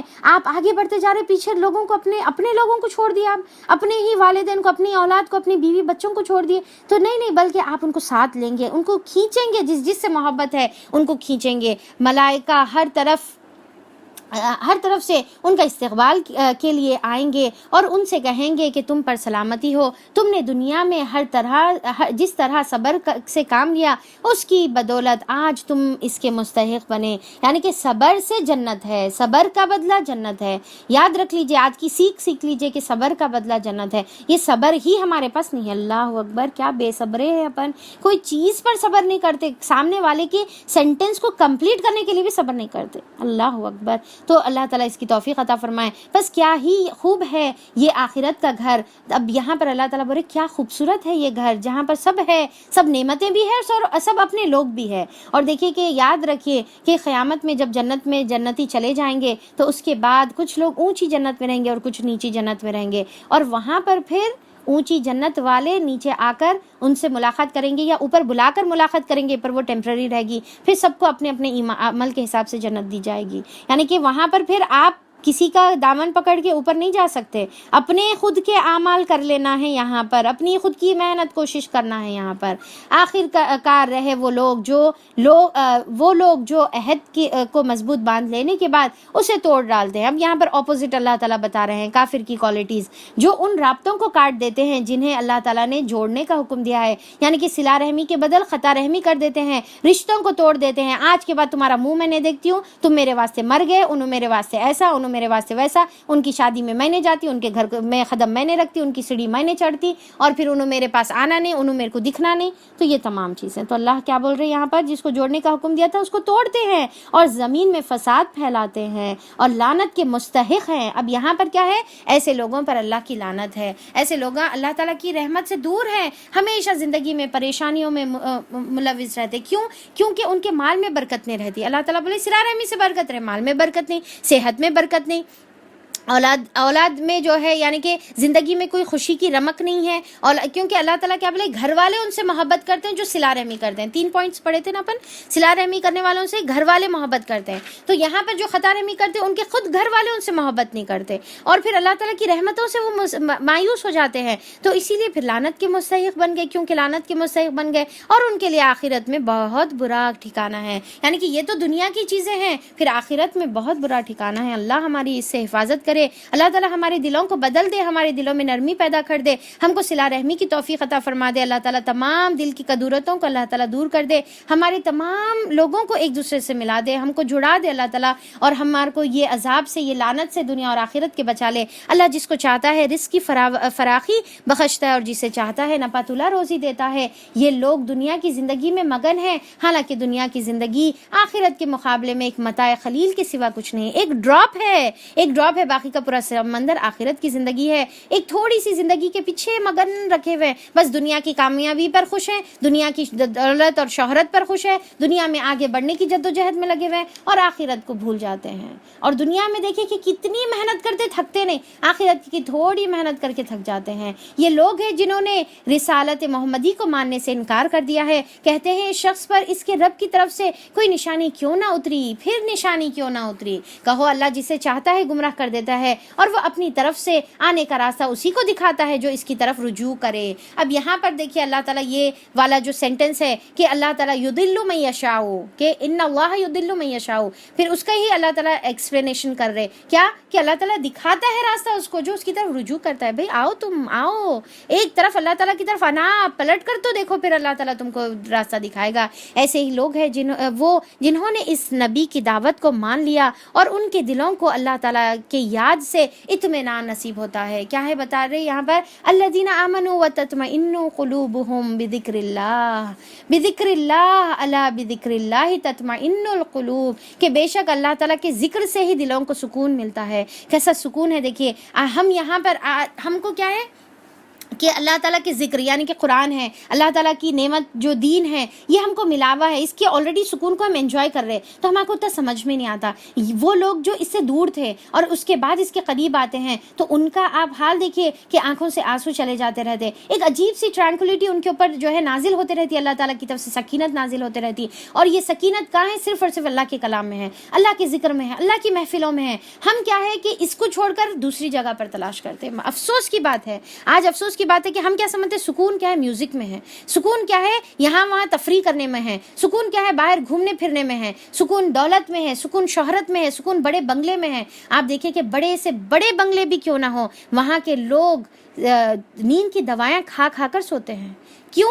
کیونکہ ان کے دل اللہ تعالیٰ کے ذکر سے دور ہے، اللہ تعالیٰ کی تعلیمات سے دور ہے، قرآن سے ان کے دل دور ہے، تو کہاں سے ملے گا سکون؟ وہاں پر پھر جو ہے ڈپریشن کی ہی گولیاں جو ہے دور کرنے کے لیے کھانا پڑے گا، نیند آنے کے لیے گولیاں کھانا پڑے گا، اور جو اللہ تعالیٰ کے ذکر کے لیے جد و جہد کرتا ہے، اس کے اندر اپنی سکون تلاش کرتا ہے، وہ رات میں ایسی چین کی نیند سو جاتا ہے۔ سکون اللہ تعالیٰ عطا کرتے ہیں، زندگی میں بھی سکون، دل کا سکون، اور دیکھیے کہ یہ سکون ایسا ہے جو کوئی مال میں نہیں ملے گا، کوئی دکان میں آپ کو نہیں ملے گا، وہ صرف اللہ تعالیٰ کی یہاں پر، یعنی کہ بائی ڈیفالٹ اللہ تعالیٰ نے یہاں پر رکھ دیا ہے۔ اب اس کے علاوہ تم چاہے دنیا میں کہیں بھی تلاش کر لو، تمہارے کو ملنے والا ہے ہی نہیں۔ وہ ظاہری طور پہ تھوڑی دیر ناچ گانا کرے، ہی ہا کرے، تھوڑی دیر کمر ٹھمکا لیے، ہاں چلو بہت انجوائے کر لے، ہو گیا۔ اس کے بعد جب پھر وہ واپس تنہائی میں آتا تو اس کا دل اندر سے بھینچنے لگتا، اس کا دل اندر سے اس کو تکلیف پہنچانے لگتا، اس کو پھر تمام ایسی باتیں یاد آتی جو اس کو پھر سے جو ہے ڈپریشن کی طرف لے کر چلے آتی۔ تو اللہ تعالیٰ یہاں پر بتا رہے کہ سکون کہاں پر ہے۔ اصل کچھ لوگ ایسے ہیں، اب دیکھیے کہ بعض وقت ایسا بھی ہوتا کہ بعض لوگ بولتے ہیں ہاں ہم قرآن سے دور ہے تو بھی ہم سکون میں، مزے میں انجوائے کر رہے، تو اب انہوں کیا ہے کہ انہوں جو چیز میں ہے اس کو ہی سمجھ رہے کہ یہی سکون ہے، انہوں کبھی اس کو ٹیسٹ ہی نہیں کرے، کبھی اس کا سکون کا مزہ ہی نہیں چکے۔ ایکچوئل سکون بولتے کس کو ہے؟ انہوں سمجھ رہے اس کو سکون بول لیتے، سمجھ رہے تو انہوں غلط فہمی میں، انہوں ایک بار اگر قرآن کو پڑھیں گے، قرآن کو سمجھیں گے اور اس کے اندر سکون دیکھیں گے تو اس کے بعد پھر کوئی چیز میں آپ کو من نہیں لگے گا، کوئی چیز میں آپ کو سکون نہیں لگے گا۔ اللہ تعالیٰ بول رہے کہ اسی میں اطمینان ہے، اور ہم کو ڈھونڈنا بھی کہاں پر ہے؟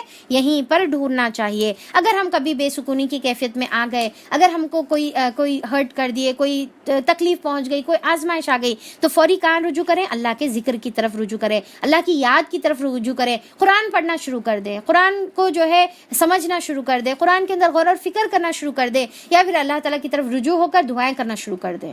تو آپ دیکھیے جیسا آپ دعائیں کریں گے آپ خوب روئیں گے، اس کے بعد آپ اتنے سکون میں آ جاتے ہیں، آپ اللہ تعالیٰ کو سب بول دیتے جو بولنے کا ہے، اب اس کے بعد ایک دم آپ سکون میں آ جاتے ہیں۔ اب اس کے بعد پھر کوئی غم آپ کو پھر چھو بھی نہیں سکتا۔ پھر جن لوگوں نے دعوت حق کو مانا اور نیک عمل کیے وہ خوش نصیب ہیں اور ان کے لیے اچھا انجام ہے۔ خوش نصیب کون ہے؟ جو اللہ تعالیٰ کی دعوت کو مانے اور عمل کرے۔ اے محمد صلی اللہ علیہ وسلم، اسی شان سے ہم نے تم کو رسول بنا کر بھیجا ایک ایسی قوم کی طرف جس سے پہلے بہت سے قومیں گزر چکی ہیں، تاکہ تم ان لوگوں کو وہ پیغام سنا دو جو ہم نے تم پر نازل کیا ہے، اس حال میں کہ یہ اپنے نہایت مہربان خدا کے کافر بنے ہوئے ہیں۔ ان سے کہو کہ وہی میرا رب ہے، اس کے سوا کوئی میرا معبود نہیں ہے، اور اسی پر میں نے بھروسہ کیا۔ اور کیا ہو جاتا ہے اگر کوئی ایسا قرآن اتار دیا جاتا جس کے ذریعے سے پہاڑ چڑھنے لگتے۔ اب یہاں پر ایسی واضح نشانیاں انہوں بول رہے کہ لے کر آؤ، بول رہے پہاڑ چڑھنے لگتے، زمین شق ہو جاتی، یا مردے خبروں سے نکل کر بولنے لگتے۔ طرح کی نشانیاں دکھا دینا کچھ اللہ تعالیٰ کے لیے مشکل نہیں ہے، بلکہ سارا اختیار ہی اللہ تعالیٰ کے ہاتھ میں ہے۔ پھر کیا اہل ایمان ابھی تک کافر کی طلب کے جواب میں کسی نشانی کے ظہور کی آس لگائے بیٹھے ہوئے ہیں؟ یعنی کہ صحابہ اکرام بھی کیا چاہ رہے تھے کہ کوئی نہ کوئی جو ہے آ جائے، کوئی نشانی اللہ کی طرف سے آ جائے۔ تو اللہ تعالیٰ بول رہے کہ اور وہ یہ جان کر مایوس نہیں ہو گئے کہ اگر اللہ تعالیٰ چاہتا تو سارے انسانوں کو ہدایت دے دیتا۔ جن لوگوں نے خدا کے ساتھ کفر کا رویہ اختیار کر رکھا ہے، ان پر ان کرتوتوں کی وجہ سے، ان کے خود کے کرتوتوں کی وجہ سے کوئی نہ کوئی آفت ان کے اوپر آتی ہے۔ آفت کہاں سے آتی ہے؟ خود ان کے کرتوتوں کی وجہ سے آتی ہے، یا ان کے گھر کے قریب کہیں نازل ہوتی ہے۔ یہ سلسلہ چلتا رہتا ہے یہاں تک کہ اللہ تعالیٰ کا وعدہ آن پورا ہوتا ہے، یعنی کہ قیامت آ جاتی ہے۔ یقیناً اللہ تعالیٰ اپنے وعدے کی خلاف ورزی کر نہیں کرتا۔ تم سے پہلے بھی بہت سے رسول کا مذاق اڑایا جا چکا ہے، مگر میں نے ہمیشہ منکرین کو ڈھیل دی ہے، آخرکار ان کو پکڑ لیا۔ پھر دیکھ لو کہ میری سزا کیسی سخت ہے۔ دیکھیے اللہ تعالیٰ کے دین سے دور رہ کر پھر بھی نعمتیں اگر ہم کو دنیا میں مل رہی ہے، پھر بھی خوشیاں مل رہے، تو یہ سمجھے کہ اللہ تعالیٰ کی نعمت نہیں ہے بلکہ اللہ کی ڈھیل ہے، اور پھر اللہ تعالیٰ سخت سزا میں پکڑے گا۔ پھر کیا وہ جو ایک ایک متنفس کی کمائی پر نظر رکھتا ہے، ایک ایک انڈیویجول کی کمائی پر نظر رکھتا ہے، اس کے مقابلے میں یہ جسارتیں کیے جا رہے ہیں کہ لوگوں نے اس کے کچھ شریک ٹھہرائے ہوئے ہیں، یعنی کہ ہمت یہ ہے کہ اللہ کے ساتھ شریک ٹھہرا رہے۔ اے نبی کریم صلی اللہ علیہ وسلم ان سے کہو اگر واقعی وہ خدا کے اپنے بنائے ہوئے شریک ہیں تو ذرا ان کے نام لو کہ وہ کون ہیں۔ کیا تم اللہ تعالیٰ کو ایک نئی بات کی خبر دے رہے ہو جسے وہ اپنی زمین میں نہیں جانتا، یا تم لوگ بس یوں ہی جو منہ میں آتا ہے کہہ ڈالتے ہو؟ حقیقت یہ ہے کہ جن لوگوں نے دعوت حق کو ماننے سے انکار کیا ہے ان کے لیے ان کی مکاریاں خوشنما بنا دی گئی ہے، یعنی کہ جو غلط کام کرتے ہیں، دعوت حق کا انکار کرتے ہیں، ان کی خود کے گناہ ان کو بہت اچھے لگنے لگتے ہیں، اپنے گناہوں کو فخر کر کے بتاتے ہیں، خوش ہو جاتے ہیں اس کے اندر، اور وہ راہ راست سے دور بھٹکے ہوئے ہیں۔ پھر جس کو اللہ تعالیٰ گمراہی میں پھینک دے اسے کوئی راہ نہیں دکھا سکتا۔ اللہ ہماری حفاظت فرمائے۔ اللہ تعالیٰ تو ہمارے ساتھ یہ معاملہ نہ کر کہ ہم کو دور نہ پھینک دے، بلکہ تو اپنے ہدایت کے راستے پر ہم کو چلا۔ ایسے لوگوں کے لیے دنیا کی زندگی ہی میں عذاب ہے، اور آخرت کا عذاب تو اس سے بھی بہت زیادہ سخت ہے۔ دونوں جہاں میں کوئی ایسا نہیں ہے جو انہیں خدا سے بچانے والا ہو۔ خدا ترس انسان کے لیے بس جنت کا وعدہ کیا گیا ہے۔ اس کی شان یہ ہے کہ جن کے نیچے نہریں بہہ رہی ہیں، ان کے پھل دائمی ہیں، ہمیشہ رہنے والے ہیں، اس کا سایہ لا زوال ہے، کبھی ختم ہونے والا سایہ نہیں ہے۔ آج دیکھیے کہ ذرا دھوپ میں چل کر آنے کے بعد کیا حالت ہوتی ہے، وہ قیامت کے دن اللہ تعالیٰ جنت میں سایہ نصیب کریں گے۔ یہ انجام ہے متقی لوگوں کے لیے۔ اللہم ربنا جعلنا منہ، اور منکرین حق کا انجام یہ ہے کہ ان کے لیے دوزخ کی آگ ہے۔ اللہم ربنا لا تجعلنا منہ، اے نبی کریم صلی اللہ علیہ وسلم جن لوگوں کو ہم نے پہلے کتاب دی تھی وہ اس کتاب سے جو ہم نے تم پر نازل کی ہے خوش ہیں، اور مختلف گروہوں میں کچھ لوگ ایسے بھی ہیں جو اس کی بعض باتوں کو نہیں مانتے، یعنی کہ قرآن کو تھوڑا مان رہے اور قرآن کو تم نہیں مان رہے۔ ان سے صاف کہہ دو کہ مجھے تو صرف اللہ کی بندگی کا حکم دیا گیا ہے اور اس سے منع کیا گیا ہے کہ کسی کو اس کے ساتھ شریک ٹھہراؤ، لہٰذا میں اسی کی طرف دعوت دیتا ہوں اور اسی کی طرف میرا رجوع ہے۔ کیا ہے کہ اللہ پر ایمان لانا ہے، توحید پر عمل کرنا ہے اور توحید کی دعوت دینا ہے۔ اسی ہدایت کے ساتھ ہم نے یہ فرمان عربی تم پر نازل کیا ہے۔ اب اگر تم نے اس علم کے باوجود جو تمہارے پاس آ چکا ہے، اور ہمارے پاس بھی آ گیا، علم آ گیا، قرآن کا علم آ گیا، 13 پارے ہم لوگوں نے مکمل کر لیے، تو اللہ تعالیٰ یہاں پر بتا رہے کیا کہ یہ علم آ جانے کے بعد پاس تمہارے آ گیا، اگر تم لوگوں کی خواہشات کی پیروی کی تو اللہ تعالیٰ کے مقابلے میں نہ کوئی تمہارا حامی اور مددگار ہوگا، نہ کوئی اس کی پکڑ سے تم کو بچا سکتا ہے۔ تم سے پہلے بھی ہم بہت سے رسول بھیج چکے ہیں اور ان کو ہم نے بیوی اور بچوں والا ہی بنایا، یعنی کہ انسان بنایا، انسان کی ضروریات کے ساتھ بنایا، اور کسی رسول کو بھی یہ طاقت نہ تھی کہ اللہ کے اذن کے بغیر کوئی نشانی خود لے کر آتا۔ وہ اتنا پاور نہیں رکھتے رسول کہ خود اپنی مرضی سے کسی کے اوپر عذاب لائے۔ ہر دور کے لیے ایک کتاب ہے، اللہ جو کچھ چاہتا ہے مٹا جو کچھ چاہتا ہے مٹا دیتا ہے اور جس چیز کو چاہتا ہے قائم رکھتا ہے. الکتاب اسی کے پاس ہے، یعنی کہ لوح محفوظ میں اللہ تعالیٰ کے پاس اصل مین الکتاب ہے، جہاں پر پوری قرآن لکھی ہوئی ہے، جہاں پر ہر انسان کی تقدیر، دنیا میں آدم علیہ السلام سے لے کر آخری انسان تک کی تقدیر اس میں لکھی ہوئی ہے. آپ سوچیں کہ کون کیا کھائیں گا، کیا کریں گا، کیا سوچیں گا، سب چیزیں اللہ تعالیٰ کے پاس لکھی ہوئی ہے. اور صرف کیا بتایا آپ صلی اللہ علیہ وسلم، دعا کو تقدیر کو صرف دعا اور صلہ رحمی کے سوا کوئی چیز فائدہ نہیں پہنچا سکتی. ایک دعا فائدہ پہنچاتی ہے اور دوسرا صلہ رحمی فائدہ پہنچاتی ہے. اور اے نبی کریم صلی اللہ علیہ وسلم، جس برے انجام کی دھمکی ہم ان لوگوں کو دے رہے ہیں اس کا کوئی حصہ خواہ ہم تمہارے جیتے جی انہیں دکھا دیں، ان کو ظہور پر لا دیں، یا پھر جو ہے یا اس کے ظہور میں آنے سے پہلے ہم تمہیں اٹھا لیں. یعنی کہ اٹھانے سے مراد یا تو اللہ تعالیٰ بلا لے اپنے پاس یا پھر یہاں سے ہٹا کر مدینہ ہجرت کروا دیں. بہرحال تمہارا کام صرف پیغام پہنچا دینا ہے اور حساب لینا ہمارا کام ہے. یعنی کہ کون ایمان لائے اس کا حساب اللہ لے گا. کیا یہ لوگ دیکھتے نہیں ہیں کہ ہم اس سرزمین پر چلے آ رہے ہیں، ہم اس سرزمین پر چلے آ رہے ہیں اور اس کا دائرہ ہر طرف سے تنگ کرتے جا رہے ہیں. اب دیکھیے کہ ایک تو سائنٹیفکلی بھی اب یہ پروو ہو گیا کہ زمین ہر طرف سے شرنک ہو رہی، تنگ ہو رہی، اور دوسرا ایکچولی اس کا مطلب یہ بھی ہے، اللہ تعالیٰ اس سے مراد یہ ہے کہ اسلام پھیلتے چلے جا رہا ہے. ٹھیک ہے، اسلام پھیلتے چلے جا رہا ہے اور ان کے لیے زمین کیا ہو رہی، تنگ ہوتے چلے جا رہی ہے. تو اب یہاں پر آیت نمبر 41 میں اللہ تعالیٰ فرماتے ہیں اللہ حکومت کر رہا ہے، کوئی اس کے فیصلوں پر نظر ثانی کرنے والا نہیں ہے اور اسے حساب لیتے کچھ دیر نہیں لگتی. ان سے پہلے جو لوگ گزرے ہیں وہ بھی بڑی بڑی چالیں چل چکے ہیں، مگر اصل فیصلہ کن چال تو پوری اللہ تعالیٰ کی ہی ہے. یعنی کہ فائنل چال، فائنل ماد اللہ تعالیٰ دینے والا ہے. وہ جانتا ہے کہ کون کیا کچھ کمائی کر رہا ہے، اور عنقریب یہ منکرین حق دیکھ لیں گے کہ انجام کار کس کا بخیر ہوتا ہے. یہ منکرین کہتے ہیں، جو انکار کرنے والے ہیں ان کو منکرین کہتے ہیں.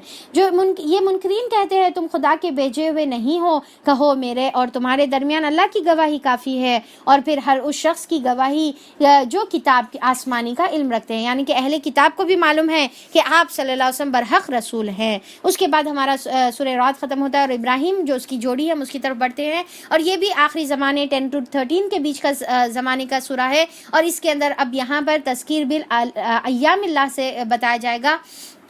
دیکھیے کہ سورہ رعد میں کوئی بھی آپ کو نبی کا ذکر نہیں ملا، پر اب یہاں پر سورہ ابراہیم میں ہم پھر سے نبیوں کا ذکر دیکھیں گے، پر پورا ڈیٹیلز میں نہیں ہے کیونکہ شارٹ سورہ ہے. تو موسیٰ علیہ السلام کا کچھ ذکر آئے گا، اور ابراہیم علیہ السلام، نام ابراہیم ہے تو کچھ ذکر آخری حصے میں ابراہیم علیہ السلام اور خاص طور پہ ان کی دعائیں. ابراہیم علیہ السلام کی اس کے اندر بہت ہی پیاری دعاؤں کا ذکر ہے. ٹھیک ہے، اور یہ 4th سورہ ہے جو نبیوں کے نام سے. ٹوٹل کتنے بتائی تھی میں؟ 6 سورے بتائی تھی، رائٹ. تو پھر یونس ہو گیا، پھر ہود ہو گیا، پھر یوسف ہو گیا، پھر ابراہیم ہے، پھر آگے سورہ محمد اور سورہ نوح آخری میں آنے والا ہے. تو اب یہ 4th سورہ ہے ابراہیم علیہ السلام کا. اور یہاں پر ایک خاص چیز بتائی گئی ہے. 2 چیزیں بہت اہم ہیں اس کی. ایک تو شیطان کا جو ہے خطبہ شیطان آپ بول سکتے، شیطان کی برات کا اظہار ہے. اور پھر تیسرا یہاں پر کیا ہے کہ اللہ تعالیٰ کلمے یعنی کہ کلمے طیبہ اور کلمے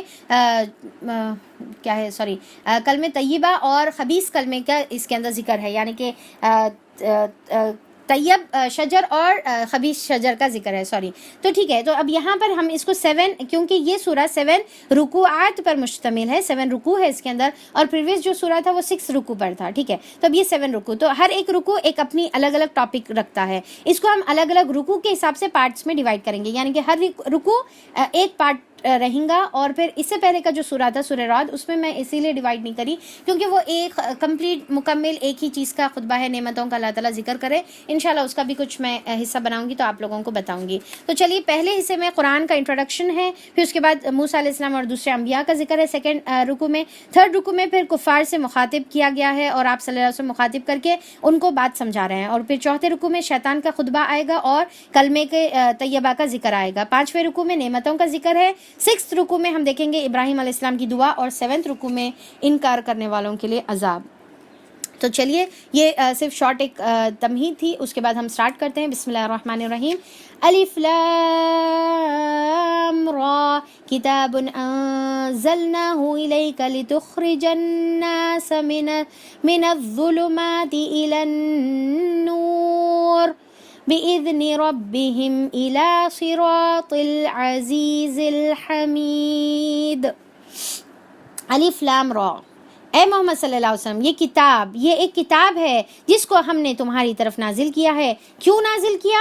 تاکہ تم لوگوں کو تاریکیوں سے نکال کر روشنی کی طرف لاؤ۔ اب دیکھیے کہ ظلمات ہمیشہ قرآن کے اندر نوٹ کریے کہ ظلمات ہمیشہ پلورل رہیں گا اور نور سنگولر رہیں گا، یعنی کہ گمراہیاں بہت سی ہے پر ہدایت کا ایک ہی راستہ ہے، وہ نور جو ہے قرآن ہے۔ تو تاریکیوں سے نکال کر روشنی کی طرف لاؤ ان کے رب کی توفیق سے، یعنی کہ یہ کیسا ہوگا؟ اللہ کی توفیق سے ہوگا۔ آپ قدرت نہیں رکھتے بلکہ اللہ قدرت رکھتا ہے۔ خدا کے راستے پر جو زبردست ہے اور اپنی ذات میں آپ محمود ہے اور زمین اور آسمان کی ساری موجودات کا مالک ہے۔ اب دیکھیے کہ اللہ تعالیٰ کی صفات پر بھی ہم سائملٹینیسلی ذرا غور کرتے جائیں۔ عزیز، حمید، کیا پیاری صفات اللہ تعالیٰ کی یہاں پر آتی ہیں۔ تو اللہ تعالیٰ بتا رہے کہ اور سخت تباہ کن سزا ہے قبول حق سے انکار کرنے والوں کے لیے جو دنیا کی زندگی کو آخرت پر ترجیح دیتے ہیں۔ دنیا کی زندگی کو آخرت پر ترجیح دیتے ہیں۔ دنیا میں کس لیے جیتے ہیں؟ تاکہ دنیا کمائیں، آخرت کمائیں نہیں، بلکہ اللہ تعالیٰ بول رہے کہ ایسے لوگوں کے لیے پھر آخرت میں کیا ہے؟ عذاب ہے۔ ایسے لوگ جو ہے تباہ کن سزا ان کو ملنے والی ہے۔ تو ہم بھی دیکھنا ہے، اپنے آپ کو چیک کرنے کا ہے کہ ہمارے لیے دنیا جو ہے مؤخر ہے، مقدم ہے یا مؤخر ہے، دنیا پرائرٹی ہے یا آخرت ہماری جو ہے پرائرٹی ہے۔ ہم کو وہ جو ہے چیک کرنے کا ہے، ہمارا وقت کس میں جا رہا، ہماری جوانی کس میں جا رہی ہے، ہماری زندگی کس میں جا رہی ہے، ہماری فکریں کس پہ لاحق ہیں، ہماری دن رات کی جو فکریں ہیں اور پھر پریشانیاں ہیں، سب چیزیں کس سے کنسرن ہے؟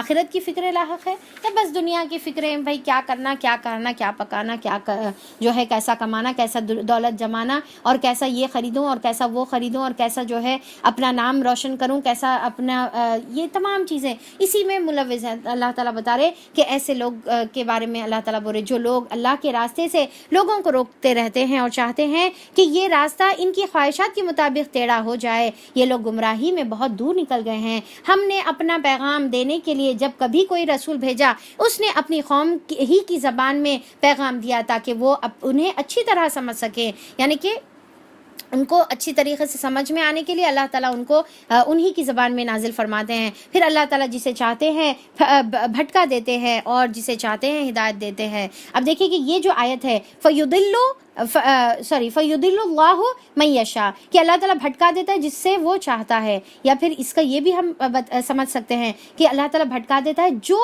بھٹکنا چاہتا ہے، اور وَيَهْدِي مَن يَشَاءُ، اور اللہ تعالیٰ ہدایت دیتے جس کو وہ چاہتا ہے۔ یا پھر اس کا مطلب ایسا بھی بنا سکتے، ہم ایسا بھی سمجھ سکتے، ٹھیک ہے، بنا نہیں سکتے بلکہ سمجھ سکتے کہ اللہ تعالیٰ ہدایت دیتا ہے جو ہدایت چاہتا ہے، ٹھیک ہے۔ اللہ تعالیٰ تو چاہتا ہے پر اللہ تعالیٰ کی چاہت ہماری چاہت سے ہے۔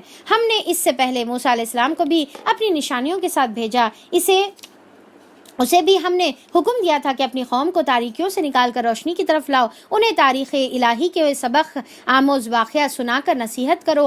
ان واقعات یعنی کہ پہلے کے جو واقعات ہوتے ہیں وہ کس لیے ہوتے ہیں؟ سبق لینے کے لیے ہوتے ہیں، کہانی سننے کے واسطے نہیں ہوتے بلکہ سبق لینے کے لیے۔ بڑی نشانیاں ہیں پہلے کے واقعات میں ہر اس شخص کے لیے جو صبر اور شکر کرنے والا ہے۔ صبارن شکور، یعنی کہ صرف صبر کا ورڈ نہیں ہے بلکہ صبار، یعنی کہ بہت زیادہ صبر اور شکر کرنے والا ہے۔ تو اللہ تعالیٰ ہمیں ان میں بنا دے۔ یاد کرو جب موسیٰ علیہ السلام نے اپنی قوم سے کہا تھا اللہ کے اس احسان کو یاد رکھو جس نے تم پر جو اس نے تم پر کیا تھا، اس نے تم کو فرعون والوں سے چھڑایا تھا، تم کو سخت تکلیفیں دیتے تھے، جو تم کو سخت تکلیفیں دیتے تھے، تمہارے لڑکوں کو قتل کر ڈالتے تھے اور تمہاری عورتوں کو زندہ رکھتے تھے۔ اس میں تمہارے رب کی طرف سے بہت بڑی آزمائش تھی، اور یاد رکھو تمہارے رب نے خبردار کر دیا تھا کہ اگر شکر گزار بنو گے تو میں تم کو اور زیادہ دوں گا، اور اگر کفران نعمت کرو گے تو میری سزا بہت سخت ہے۔ یہ بہت ہی پیاری آیت ہے، کیا ہے کہ لَإِن شَكَرْتُمْ لَأَزِيدَنَّكُمْ، کہ اگر تم شکر ادا کرو گے تو لَأَزِيدَنَّكُمْ۔ اب دیکھیے کہ اضافہ لا کا مطلب اسٹریس کے لیے استعمال ہوتا، نون مشدد اسٹریس کے لیے استعمال ہوتا، لَأَزِيدَنَّكُمْ، میں البتہ ضرور تم کو دوں گا، کیا بہت زیادہ دوں گا، جو نعمت کا تم شکر ادا کریں گے اس میں دیں گے۔ ایمان کا شکر ادا کریے، ایمان بڑھائے گا اللہ تعالیٰ، دنیا کی نعمتوں کا دنیا بڑھائے گا اللہ تعالیٰ۔ ہم جو ہے اپنی جو بھی نعمت اللہ تعالیٰ مال کی شکر کریں گے، اللہ کی جو بھی نعمتیں ہیں اس کا شکر اللہ تعالیٰ اور اضافہ دیتے جائیں گا۔ اور اگر ہم کفران نعمت کریں گے، شکر ادا نہیں کریں گے، تو اللہ تعالیٰ بولے کہ اچھا تو ایسے ناشکروں کو میرا عذاب سخت ہے، یعنی کہ ناشکری بھی عذاب کا ریزن بنتی ہے۔ دیکھیے ہم کتنی آسانی سے ناشکری کر دیتے نا، کیا عادی اللامیہ یہ اس سے اچھا تو دینا ہی نہیں تھا، ٹھیک ہے. تو ہم ایسی باتیں ہم جو ہے زندگی میں کرتے، یا پھر کبھی ایکنالج نہیں کرتے. شکر کیا ہے کہ اپنی زبان سے ہم اس کا اظہار کریں، اپنے عمل سے اس کا اظہار کریں، اللہ تعالیٰ کو جو ہے اللہ تعالیٰ کے سامنے محبت اور عاجزی کا اظہار کریں. آپ صلی اللہ علیہ وسلم اس کے جیسا مفہوم میں بتا رہی ہوں میں کہ شکر وہ ہے کہ دینے والے سے محبت اور عاجزی اور انکسار سے کا اعتراف کر کے اس کے سامنے جھک جانا. یہ ہے اصل شکر، کہ کوئی بھی چاہے دنیا میں رہو یا دنیا والے رہو یا اللہ تعالیٰ کے سے شکر. تو ہم کو کیا کرنے کا ہے؟ ان سے محبت، ان کے سامنے عاجزی کا اعتراف ہم کو جو ہے کرنے کا ہے، اور نعمت کا اظہار بھی ہم کو کرنے کا ہے. اور جو نعمتوں کو نہیں پہچانتا وہ جاہل ہے اللہ تعالیٰ کے نزدیک. اور پھر یہاں پر کیا ہے کہ نعمتوں کی ناشکری کرنا عذاب کا ریزن بن رہا. تو بڑی آسانی سے ہم خاص طور پہ اپنے بچوں کو بھی سکھائیں. بچوں کا کیا رہتا ہے ایٹیٹیوڈ کے کتنا بھی ان کو کرنے کے بعد جو ہے پھر ناشکری کا جذبہ رہتا. جیسا اگر ہم کوئی جو ہے شاپنگ مال میں چلے گئے، اب وہاں پر ساری چیزیں اتنے دنیا کے کھلونے بٹور لیتے، ایگزیبیشن میں بٹور لیتے، اس کے بعد کوئی بھی چیز پہ اٹکا ہوا دل رہتا، میرے کو وہی نہیں دلا ہے، بلکہ جو ہے رونا چیخنا چلانا ان کا رہتا. اور پھر کیا ہے، وہی نہیں دلا ہے. اب جو 100 چیزیں دلا ہے اس کو بھول جاتے، اور جو چیز نہیں دلا ہے اس کو یاد رکھ لیتے. وہ 100 چاکلیٹس کو بھول جاتے، وہ ایک چاکلیٹ جو کوئی وجہ سے آپ ان کو نہیں دلائے اس کو یاد رکھتے. تو یہ ناشکری کا جذبہ بچپن میں جو بچوں کے اندر رہتا، اگر ہم اس کو اگنور کریں گے تو وہ چیز بڑھتے چلے جاتی، اور پھر آگے بھی جا کے ویسے ہی ناشکرے بن جاتے. تو بچپن میں ہی بچوں کو ہم چھوٹی چھوٹی چیزوں کا بھی جو ہے شکر ادا کرنا سکھائیں. ان کو بتائیں کہ دیکھو بیٹے ایسا شکر ادا کرتے ہیں. تو پھر جب یہ سکھائیں گے تو بڑے ہو کر بھی جو ہے ان کے اندر شکر گزاری کا جذبہ خود بخود آ جائے گا. اگر تم کفر کرو گے اور زمین کے سارے رہنے والے بھی کافر ہو جائیں گے تو اللہ تعالیٰ بے نیاز ہے اور اپنی ذات میں آپ محمود ہے. سبحان اللہ. اللہ تعالیٰ بتا رہے کہ اگر تم تمام لوگ بھی ناشکرے ہو جاؤ گے تو اللہ تعالیٰ کو کوئی فرق نہیں پڑنے والا ہے. کیا تمہیں ان قوموں کے حالات نہیں پہنچے جو تم سے پہلے گزر چکی ہیں، قوم نوح، قوم عاد اور سمود. اب دیکھیں یہاں پر ڈیٹیل نہیں ہے، بس ان کا نام سے ذکر ہے، قوم سمود. اب یہاں پر جیسا جیسا نام لیے تو پورا آپ کو جو ہم آلریڈی پڑھے ہوئے ہیں، سورہ آراف میں پڑھ چکے ہیں اور سورہ ہود میں ہم لوگ پڑھ چکے ہیں، تو اس میں آپ کو پورا ان کا نقشہ آ جانا، دماغ میں آ جانا. قوم نوح، قوم عاد، قوم سمود، ان کے بعد آنے والی بہت سی قومیں جن کا شمار اللہ تعالیٰ ہی کو معلوم ہے. ان کے رسول جب ان کے پاس صاف صاف باتیں اور کھلی کھلی نشانیاں لیتے ہوئے آئے تو انہوں نے اپنے منہ میں ہاتھ دبا لیے اور کہا جس پیغام کے ساتھ تم بھیجے گئے ہو ہم اس کو نہیں مانتے. جس چیز کی تم ہمیں دعوت دیتے ہو اس کی طرف ہم سخت خلجان میں یعنی کہ ڈاؤٹ میں، شک میں پڑے ہوئے ہیں. تو اب دیکھیں کہ یہاں پر اتنی اوپن اللہ تعالیٰ بول رہے کہ دیکھو وہ نبیاں اوپن کھلی کھلی نشانیاں لے کر آئے تھے، پر ان کے لوگ نہیں مانے. تو ابھی بھی یہ لوگ ڈیمانڈ کرے اور نہیں ماننے والے ہیں. اور دوسرا اور ایک بات یہ ہے کہ نبیوں کی دعوت کا انکار کیوں کرتے تھے لوگ؟ کیوں؟ ان کو سمجھ میں نہیں آتا تھا حق ہے، آتا تھا سمجھ میں حق ہے بول کے معلوم تھا، پر کیا ہوتا تھا وہ تعلیمات ان کے خواہشات کے خلاف جاتی تھی، وہ تعلیمات ان کی آزادی کے خلاف جاتی تھی، اور ان کو ایسا دکھتا تھا یہ اگر سنیں گے نا تو پھر ہم کو اس کے اوپر عمل کرنا پڑے گا. تو کیا کرتے تھے؟ کانوں میں انگلیاں ٹھوس لیتے تھے، اور پھر کیا ہے فوری وہاں سے جیسا آپ نبی بولنا شروع کر دیتے تھے وہاں سے بھاگ جاتے تھے. آج بھی ہم میں سے کچھ لوگ ایسے ہیں، سننا بھی نہیں عمل کرنا بھی نہیں، سنے تو عمل کرنا پڑتا، وہ ڈر سے جو ہے سنتے ہی نہیں. پر کیا نہیں سننا آخرت میں ان کو بچانے والا ہے؟ ان کے رسولوں نے کہا کیا خدا کے بارے میں شک ہے جو آسمان میں اور زمین کا خالق ہے؟ وہ تمہیں بلا رہا ہے تاکہ تمہارے قصور معاف کرے اور تم کو ایک مدت مقرر تک مہلت دے. انہوں نے جواب دیا تم کچھ نہیں ہو مگر ویسے ہی انسان ہو جیسے ہم ہیں. تم ہمیں ان ہستیوں کی بندگی سے روکنا چاہتے ہو جن کی بندگی باپ دادا سے ہوتی چلی آ رہی ہے، کیونکہ وہ ہستیوں کی عبادت کرنے سے کوئی بھی جو ہے اپنی خواہشات پہ ضرب نہیں پڑتا. انفیکٹ ویسے ہستیوں میں اور انجوائمنٹ کے جو ہے چیزیں فراہم ہوتی ہے، ذرا وہاں پر تھوڑا جھومنا ہلنا جھولنا بھی ہوتا ہے، اور پھر کیا ہے وہاں پر تھوڑا عورتوں کے اچھے اچھے جلوے بھی نظر آتے ہیں. تو پھر یہاں پر کیا ہے کہ بتا رہے کہ باپ دادا سے چلی آ رہی ہے، اچھا تو لاؤ کوئی سری نشانی. ان کے رسول نے ان سے کہا واقع ہم کچھ نہیں ہیں مگر تم ہی جیسے انسان ہیں. ہم واقع میں کوئی نشانی نہیں لا سکتے اپنی مرضی سے، لیکن اللہ اپنے بندوں میں سے جس کو چاہتا ہے نوازتا ہے، اور ہمارے اختیار میں نہیں ہے کہ ہم تمہیں کوئی سند لا دیں. سند تو اللہ ہی کی اذن سے آ سکتی ہے، اللہ ہی پر اہل ایمان کو بھروسہ رکھنا چاہیے۔ اب دیکھیے کہ یہ بات میں آپ صلی اللہ علیہ وسلم کو بھی ایک میسیج ہے کہ آپ ایسا بتا دو ان لوگوں کو، اور ان لوگوں کو بھی بتایا جا رہا کہ تم سیدھا سیدھا مانو، نہیں تو پھر تمہارے کو کوئی دلیل نہیں آنے والی ہے۔ اور ہم کیوں نہ اللہ تعالیٰ پر بھروسہ کریں، جبکہ ہماری زندگی کی راہوں میں اس نے ہی ہماری رہنمائی کی ہے۔ جو اذیتیں تم لوگ ہمیں دے رہے ہو، اس پر ہم صبر کریں گے اور بھرپور سا کریں گے، بھروسہ ہی کریں گے، اچھا، اور بھروسہ کرنے والوں کا بھروسہ اللہ تعالیٰ ہی پر ہونا چاہیے۔ تو اب یہاں پر کیا ہے، فَلْيَتَوَكَّلِ الْمُتَوَكِّلُونَ، کہ بھروسہ کرنے والوں کو کسی اوپر بھروسہ کرنا چاہیے، اللہ پر بھروسہ کرنا چاہیے۔ اور پھر کیا ہے کہ اللہ تعالیٰ ہی ہدایت دے رہے، اور پھر یہاں پر کیا بتا رہے، کتنی پیاری بات ہے، دیکھیے کہ جو ہدایت کے راستے پر چلتے وقت جو لوگ اذیتیں دیتے ہیں، جو تانے تشنے کرتے ہیں، جو بات نہیں مانتے ہیں، آپ کو لیٹ ڈاؤن کرتے ہیں، آپ کو گراتے ہیں، جو بھی ہے اس کے اوپر کیا کرنا چاہیے، ہم کو صبر کرنا چاہیے۔ اور پھر اللہ تعالیٰ بول رہے کہ اور اللہ پر بھروسہ کرنا چاہیے۔ آخرکار منکرین نے اپنے رسولوں سے کہہ دیا کہ یا تو تمہیں ہماری ملت میں واپس آنا ہوگا، یعنی کہ ان کی وارننگ آ گئی، ورنہ پھر اپنے ملک سے تم کو ہم نکال دیں گے۔ تب ان کے رب نے ان پر وحی بھیجی کہ ہم ان ظالموں کو ہلاک کر دیں گے اور ان کے بعد تمہیں زمین میں آباد کریں گے۔ تب یہاں پر اللہ تعالیٰ ایک یعنی کہ ہڈن آپ صلی اللہ علیہ وسلم کے لیے بشارت ہے، یہ اور ان کے لیے ڈراوا یہ انعام ہے ان کا جو میرے حضور جواب دہی کا خوف رکھتا ہو اور میری وعید سے ڈرتا ہو۔ یہ دیکھیے کتنی پیاری آیت ہے، ذالک لمن خاف مقامی وخاف وعید، اور جو میرے سامنے ٹھہرنے سے ڈرتا ہو، کھڑا ہونے سے ڈرتا ہو، اور میرے عذاب سے بھی جو ہے وعید سے بھی ڈرتا ہو، تو یعنی کہ وارننگ سے ڈرتا ہو۔ تو اب دیکھیے کہ اللہ تعالیٰ کو یہ بات بہت پسند ہے کہ جو اللہ تعالیٰ کے سے ڈرتا ہے وہ خوف اللہ تعالیٰ کو بہت اچھا لگتا ہے۔ اور پھر جیسا آگے بھی ہم سورہ میں دیکھیں گے نا، وخاف مقام ربہ جنتان، ان کے لیے دو جنتیں ہیں جو اللہ تعالیٰ کے سامنے ٹھہرنے سے ڈرتے ہیں۔ تو انہوں نے فیصلہ چاہا تھا تو یوں ان کا فیصلہ ہوا، اور ہر جبار دشمن حق نے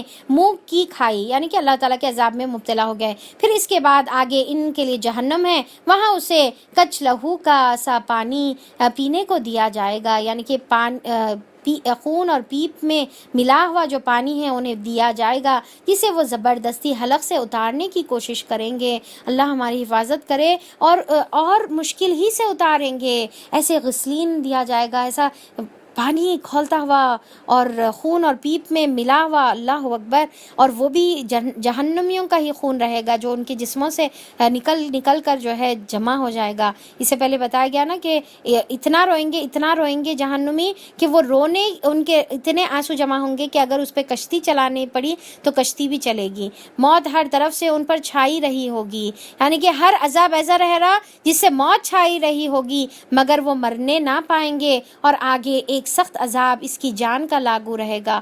یہ آیت اتنی خطرناک لگتی ہے نا مجھے کہ کیا ہے کہ اور وہ مرنے بھی نہیں پائیں گے، جیسا سورہ اعلیٰ میں فرماتے ہیں نا اللہ تعالیٰ، ثم لا يموت فيها ولا يحيا، نہ مر رہے نہ جی رہے، نہ جینے کی کوئی رمق ہے، نہ موت ہی ان کے اوپر آ رہی ہے، موت کو بھی موت دے دی جا رہی ہے، اور ہمیشہ ویسی زندگی اور موت کی حالت میں عذاب ہو رہا، پھر دوبارہ زندہ ہو رہے، پھر عذاب ہو رہے، پھر دوبارہ اچھا کیا جا رہا ان کے جسموں کو، اور یہی چلتا رہ رہا کہ دیکھیں کہ کیا وہ عذاب کے لیے ہم تیار ہیں؟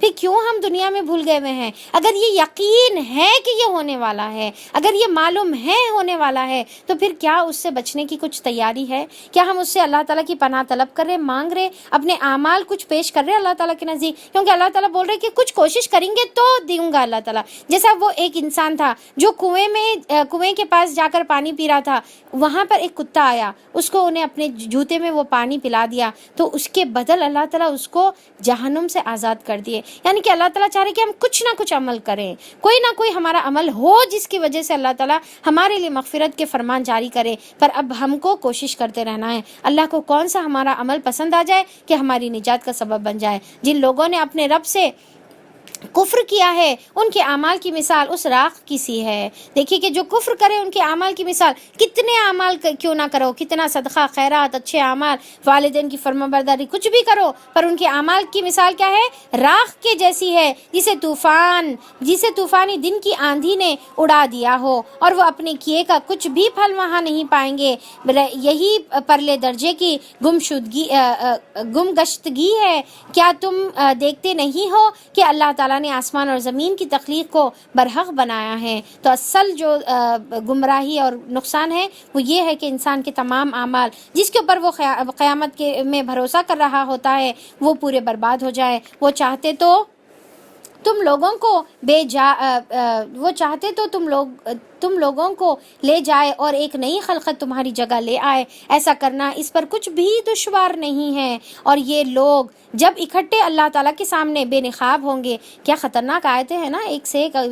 سورہ ابراہیم کی آیتیں کیسی وعید والی، کیسے ڈرانے، کیا خطرناک وارننگز والی آیتیں ہیں. دیکھیے کہ جب تم اکٹھے کیے جاؤ گے اور اللہ کے سامنے بے نقاب ہوگے تو اس وقت ان میں سے جو دنیا میں کمزور تھے وہ ان لوگوں سے جو بڑے بنے ہوئے تھے کہیں گے دنیا میں ہم تمہارے تابع تھے. یعنی کہ کمزوری کا مطلب یہ ہے کہ یا تو سبارڈینیٹس تھے یا پھر علم میں کم تھے، تو پھر اپنے بڑے جو ہے بغیر سوچے سمجھے بڑے علماء کی باتیں، جو علماء سو ہیں ان کی باتوں کو مانتے تھے. تو اب یہاں پر اللہ تعالیٰ بولے کہ اب یہ ایک سینی امیجن کریے کہ اللہ کے سامنے بے نقاب کھڑا ہونا کیا عالم رہے گا. اللہ کی ہستی کے سامنے کھڑا ہونا، اور پھر وہاں پر وہ بھی مجرم کی حیثیت میں. دنیا میں ہم تمہارے تابع تھے، اب کیا تم اللہ کے عذاب سے ہم کو بچانے کے لیے کچھ بھی نہیں کر سکتے؟ وہ جواب دیں گے اگر اللہ تعالیٰ نے ہمیں نجات کی کوئی راہ دکھائی ہوتی تو ہم ضرور تمہیں وہ راہ دکھا دیتے. اب تو یکساں ہیں، خواہ ہم جزا و فضا کریں یا صبر کریں، چیخ اور پکار کریں، روئے دھوئیں یا صبر کریں، بہرحال ہمارے بچنے کی کوئی صورت نہیں پائے گی، اب کوئی صورت نہیں ہے. تو اب دیکھیے کہ آج ہی وقت ہے وہاں پر افسوس کرنے کے بدل کہ چیخو پکارو یا صبر کرو کوئی فائدہ نہیں، پر آج یہاں پر صبر کرنے کا بھی فائدہ ہے، ہدایت لینے کا بھی فائدہ ہے، آنکھیں کھول کر سمجھنے کا بھی فائدہ ہے.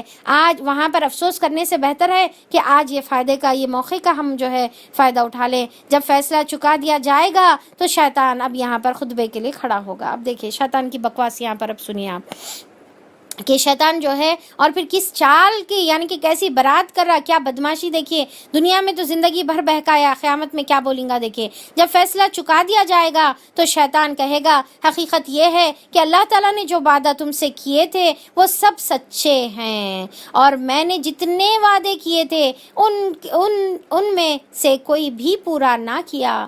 یعنی کہ اب کیا بولتے ہیں، اب اس کو جلے پہ نمک چھڑکنا بولتے نا، ویسا کام کر رہا. یعنی کہ دنیا میں تو ستایا وہاں پر بھی جا کر سکون سے نہیں بیٹھیں گا، وہاں پر بھی جو ہے اور احساس دلائیں گا. جیسا فار ایگزامپل اگر ہمارا کوئی نقصان ہو گیا تو ہم پہلے افسوس میں رہتے، اب سامنے والا اگر آ کر دے کیسا تمہارے کو برباد کر دیا، کیسا کر دیا، یہ بولے تو ہمارے لیے اور تکلیف میں اضافے کا سبب بنے گا. اب شیطان آ کے وہاں پر کتنی بدماشی اور باتیں دیکھیے، اور پھر وہاں پر یہ باتیں کر رہا، اور یہ باتیں اللہ تعالیٰ پہلے یہاں پر ہمارے کو دنیا میں بتا دیے. یہ دیکھیے کہ اللہ تعالیٰ ایگزام پیپر ہمارا لیک آؤٹ کر رہے اور بتا دے رہے کہ دیکھو کیا کیا ہونے والا ہے، سب اب بھی سے تیاری کر لو.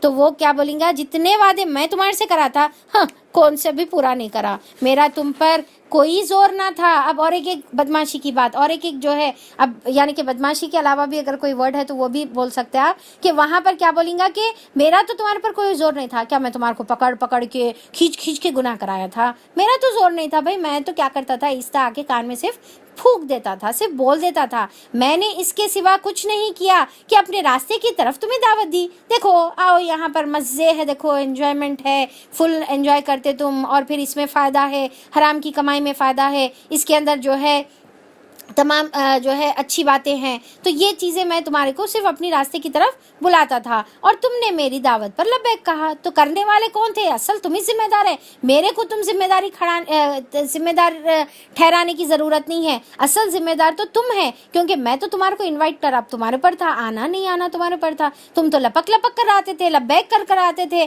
اور پھر جو ہے میرے ساتھ تم اپنے سیٹرڈیز اور سنڈیز کی نائٹ کو سپینڈ کرتے تھے، اور تم ہر وہ کام کرتے تھے جو اللہ تعالیٰ کی نافرمانی نافرمانی کا کام ہوتا تھا. تو پھر یہاں پر انہیں بری ذمہ ہوگا. اب مجھے ملامت نہ کرو, میرے کو گالیاں نہ دو, میرے کو ملامت نہ کرو, اپنے آپ ہی کو ملامت کرو, کیونکہ ذمہ دار تم خود ہیں, یہ احساس انہیں وہاں پر دلا رہا. اور آج بھی یہ دیکھیے احساس ہمارے کو ہونا چاہیے کہ ہم صرف ہر بات پہ شیطان کرایا نہیں, بلکہ ہمارے کو انہیں صرف اکساتا ہے, پر کرتے کون ہے؟ ہم خود کرتے ہیں. یہاں نہ میں تمہاری فریاد رسی کر سکتا ہوں نہ تم میری, یعنی کہ کوئی ایک دوسرے کی کچھ ہیلپ نہیں کر سکتے. اچھا ایک بات کہ زندگی دنیا میں یہ ایٹیٹیوڈ ہمارا ہونا چاہیے, جب ہم کوئی غلطی کرتے ہیں تو اس کا ذمہ دار ہم اپنے آپ کو کھڑا کریں گے اور شیطان کو بلیم نہیں کریں گے, ٹھیک ہے, اپنے آپ کو ٹھہرائیں گے. اور جب کوئی دوسرے غلطی کرتے ہیں تو ہمارا کام کیا ہے کہ دوسرے جب غلطی کریں گے تو شیطان کو بلیم کریں گے, وہ شخص کو بلیم نہیں کریں گے. یہ اخلاق ہمارے کو پیچھے سورہ یوسف میں سکھائے گئے ہیں. تو پھر اب یہاں پر کوئی مدد نہیں کرے گا. اس سے پہلے جو تم نے مجھے خدائی میں شریک بنایا رکھا تھا, میں اس سے بری ذمہ ہوں, اور ایسے ظالموں کے لیے تو دردناک سزا یقینی ہے. بخلاف اس کے کہ جو لوگ دنیا میں ایمان لائے اور جنہوں نے نیک عمل کیے ہیں, وہ ایسے باغوں میں داخل کیے جائیں گے جن کے نیچے نہریں بہتی ہوگی. جو شیطان کے پنجے سے بچے رہیں گے, شیطان کے فتنے کو سمجھ جائیں گے دنیا میں رہتے ہوئے, اور شیطان کو جو اپنا دوست نہیں بنائیں گے, تو ان کے لیے جنت کے باغات ہیں, وہاں وہ اپنے رب کے اذن کے ساتھ ہمیشہ رہیں گے. وہاں ان کا استقبال سلامتی کی مبارکباد سے کیا جائے گا. ہر کوئی سلامتی, فرشتے سلامتی, آپس میں ایک دوسرے کو سلامتی, اللہ سلامتی کرے گا. یہاں پر بھی جو سلام کرنے والے ہیں ان کے آخرت میں بھی سلامتی. کیا تم دیکھتے نہیں ہو کہ اللہ تعالیٰ نے کلمہ طیبہ کو کس چیز سے مثال دی ہے؟ اب یہاں پر جو کلمہ طیبہ ہے, کلمہ طیبہ کا مطلب کیا ہے؟ ایک تو مطلب کلمہ ہے اس کا, یعنی کہ لا الہ الا اللہ محمد رسول اللہ, جو ہمارا یقین ہوتا ہے کلمہ پڑھ کر, زبان سے پڑھنا نہیں بلکہ یقین کے ساتھ کلمہ.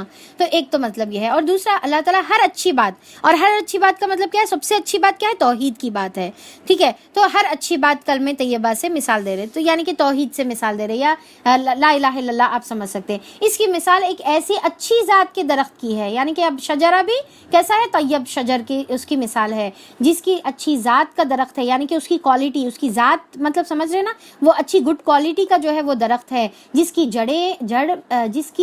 جڑ زمین میں گہری جمی ہوئی ہے. اور دوسرا بینیفٹ کیا ہے, یعنی کہ دوسری کوالٹی کیا ہے کہ اس کی جڑ بھی زمین میں گہری ہے, اچھی اندر روٹس اس کے اسٹرانگ ہے, اور وہ اپنی شاخیں آسمان تک اس کی شاخیں پہنچ رہی ہے, یعنی کہ بہت ہائٹ, اونچا جو ہے پولوشن سے اوپر, اور پھر بہت زیادہ اس کی شاخیں گھنی اور اونچی تک پھیلی ہوئی ہے.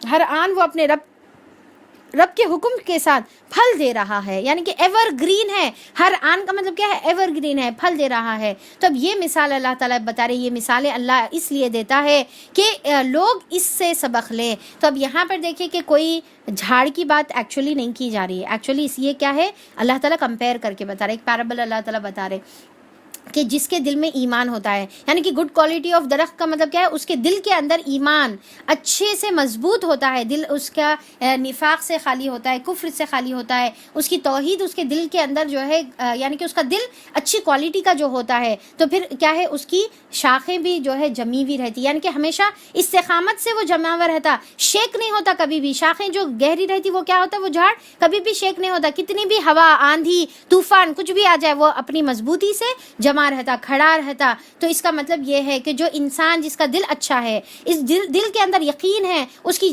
مضبوط جڑیں, تو وہ ایسا اسٹرانگ رہتا, چاہے اس کے اندر خوشی رہو, غم رہو, مصیبت ہو, پریشانی رہو, آزمائش رہو, ہر سیزن میں, ہر موقع پر انہیں ہمیشہ اللہ تعالیٰ کے دین کے اوپر جمع ہوا رہتا. اور پھر کیا ہے کہ یہ نہیں کہ اچھا اللہ تعالیٰ نعمتیں دیں گے تو خوش ہو جائیں گے, اور اللہ تعالیٰ جب کوئی چیز چھین لیں گے, کوئی آزمائش میں مبتلا کریں گے, تو پھر ناشکرے بن کر رہ جائیں گے. تو اللہ تعالیٰ یہاں پر بتا رہے کہ اس کی جڑ جو ہے زمین میں گہری ہوتی ہے, اور شاخیں آسمان تک, یعنی کہ اس کے جو ڈیڈز ہیں وہ دور دور تک پہنچتے ہیں, اس کا فائدہ لوگ دور دور تک اس کا فائدہ جو ہے اٹھاتے ہیں.